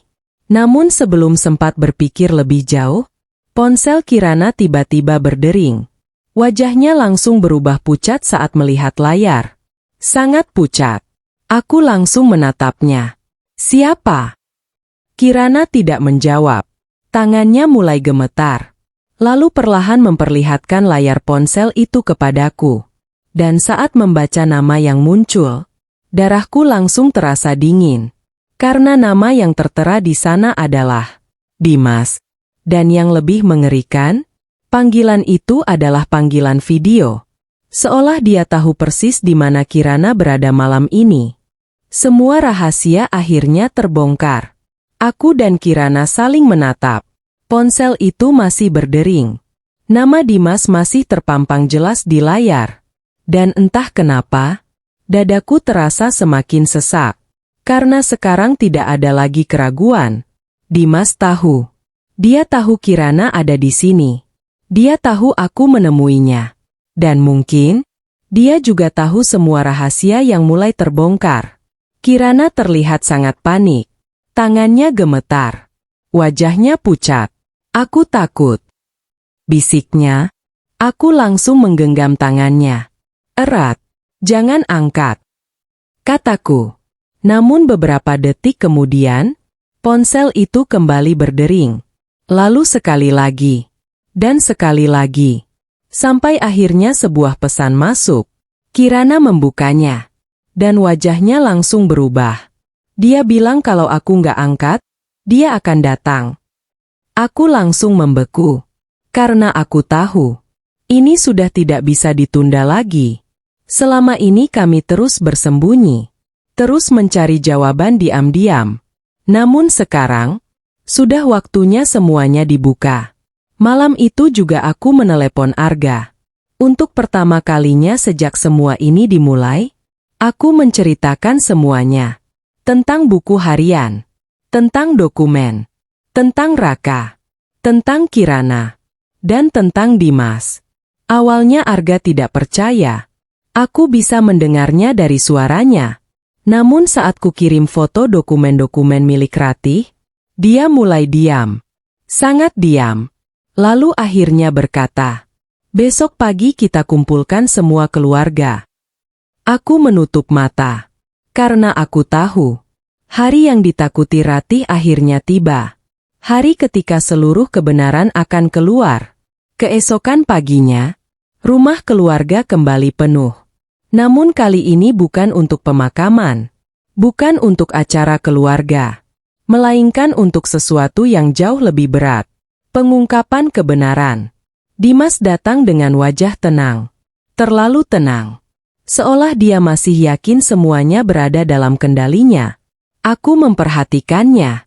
Dan untuk pertama kalinya, aku tidak merasa takut. Karena sekarang aku tidak sendirian. Ada Kirana. Ada Pak Surya. Ada buku harian Ratih. Dan ada kebenaran. Arga berdiri di tengah ruang tamu. Wajahnya tegang. Matanya sembab karena semalaman membaca semua dokumen yang kukirim. Lalu perlahan dia berkata, "Hari ini ada sesuatu yang harus kita bahas." Semua orang terdiam. Termasuk Dimas.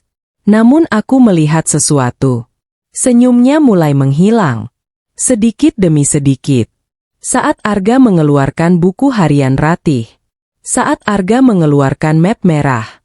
Dan terutama, saat Kirana masuk ke ruangan. Dimas langsung membeku. Benar-benar membeku. Wajahnya pucat. Untuk pertama kalinya. Topengnya retak. Siapa dia? Tanyanya cepat. Namun tidak ada yang menjawab.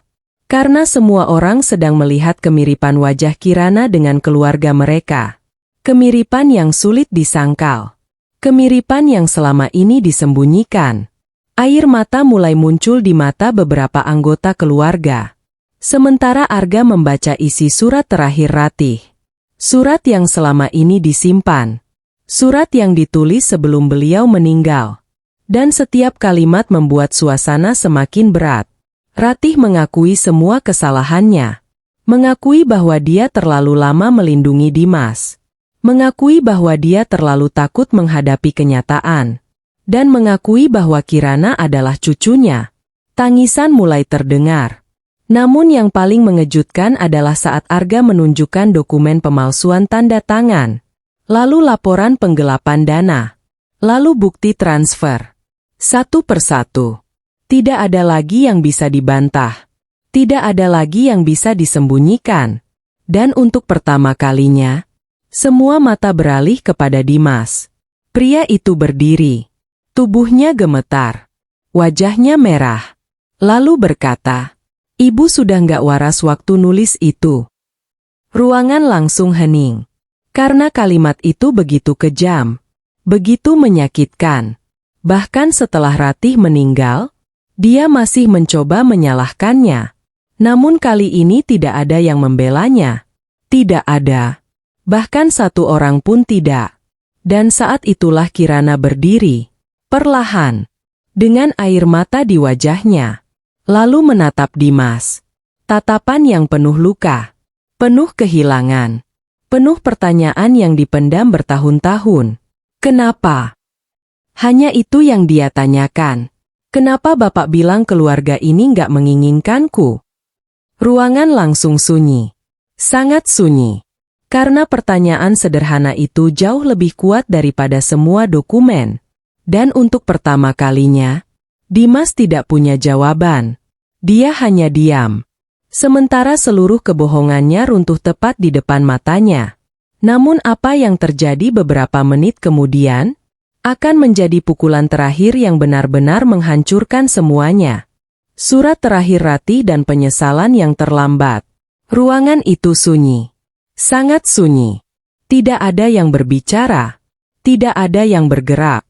Semua mata tertuju pada Dimas. Pria yang selama ini dianggap paling bertanggung jawab. Paling berbakti. Paling bisa diandalkan. Namun kini, seluruh topengnya telah runtuh. Kirana masih berdiri. Air matanya terus mengalir. Dan pertanyaan yang tadi dia lontarkan masih menggantung di udara. Kenapa? Kenapa Bapak bilang keluarga ini nggak menginginkanku? Dimas menunduk. Tangannya mengepal. Rahangnya mengeras. Namun tidak ada jawaban. Untuk pertama kalinya, dia tidak punya kebohongan baru. Tidak punya alasan baru. Tidak punya siapapun untuk disalahkan. Arga menatap kakaknya. Lama sekali. Lalu berkata dengan suara yang bergetar. Semua ini benar. Dadaku langsung sesak. Karena aku bisa merasakan kehancuran di dalam suara suamiku. Bukan hanya karena uang. Bukan hanya karena perusahaan. Tapi karena orang yang selama ini dia percaya ternyata telah membohonginya selama bertahun-tahun. Dimas memejamkan mata. Lalu untuk pertama kalinya, dia mengangguk. Pelan. Sangat pelan. Namun cukup untuk menghancurkan semuanya. Tangisan langsung terdengar di berbagai sudut ruangan. Beberapa anggota keluarga menangis. Beberapa lainnya hanya terdiam. Tidak percaya. Karena pengakuan itu berarti semua dokumen Ratih benar. Semua surat Ratih benar. Semua ketakutan Ratih benar. Dan selama ini, mereka gagal melihatnya. Termasuk aku. Termasuk Arga. Termasuk semua orang. Dimas akhirnya berbicara. Namun suaranya tidak lagi penuh percaya diri. Tidak lagi keras. Tidak lagi sombong. Suaranya terdengar lelah. Sangat lelah. Awalnya aku cuma takut kehilangan. Katanya. Air mata mulai muncul di matanya. Aku kehilangan perhatian setelah Raka lahir. Lalu setelah dia meninggal. Aku takut kehilangan semuanya lagi. Aku menutup mata. Karena sekarang aku sadar. Semua kesalahan besar ini berawal dari ketakutan yang tidak pernah diselesaikan. Ketakutan yang tumbuh menjadi keserakahan. Keserakahan yang tumbuh menjadi kebohongan.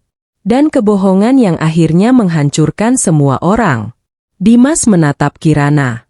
Lalu menangis. Benar-benar menangis. Aku takut kalau kamu muncul. Aku kehilangan semuanya. Kirana tidak menjawab. Dia hanya menangis. Karena tidak ada penjelasan yang bisa menghapus luka bertahun-tahun. Tidak ada. Beberapa menit kemudian, Arga mengambil sebuah amplop putih. Amplop terakhir milik Ratih. Amplop yang belum pernah dibuka. Amplop yang di bagian depannya tertulis, untuk dibaca setelah semua kebenaran terungkap. Tanganku langsung gemetar. Karena aku tahu. Ini surat terakhir. Surat perpisahan Ratih. Arga membukanya perlahan. Lalu mulai membaca. Dan sejak kalimat pertama, air mataku langsung jatuh. Untuk keluargaku, jika kalian membaca surat ini, berarti akhirnya tidak ada lagi rahasia. Tangisan mulai terdengar. Arga hampir tidak mampu melanjutkan. Namun dia tetap membaca. Aku tidak menulis surat ini sebagai ibu yang sempurna. Karena aku bukan ibu yang sempurna.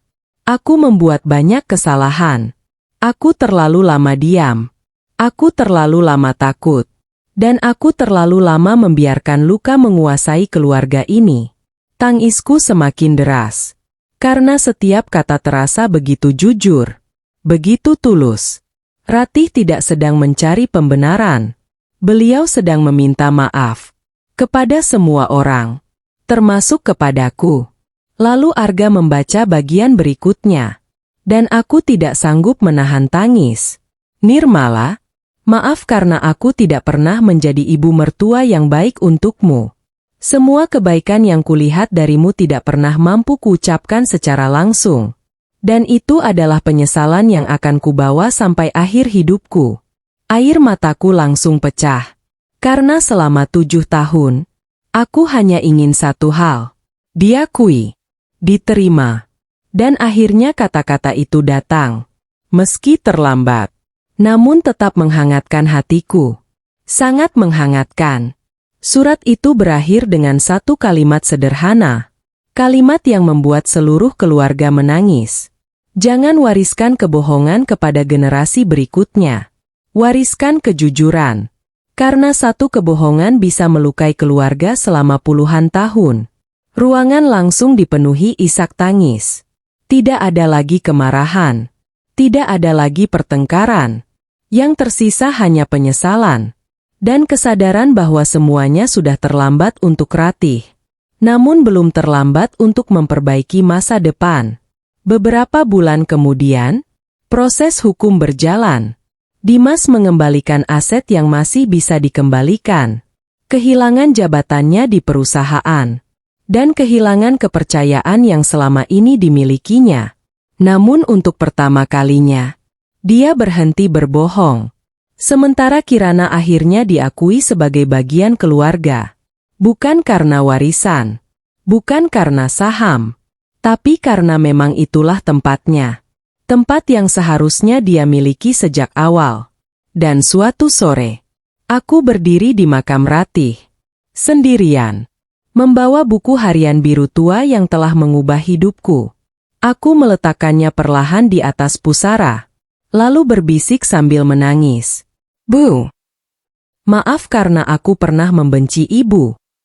Angin berembus pelan, daun-daun bergerak perlahan, dan untuk pertama kalinya, hatiku terasa damai. Karena akhirnya aku mengerti.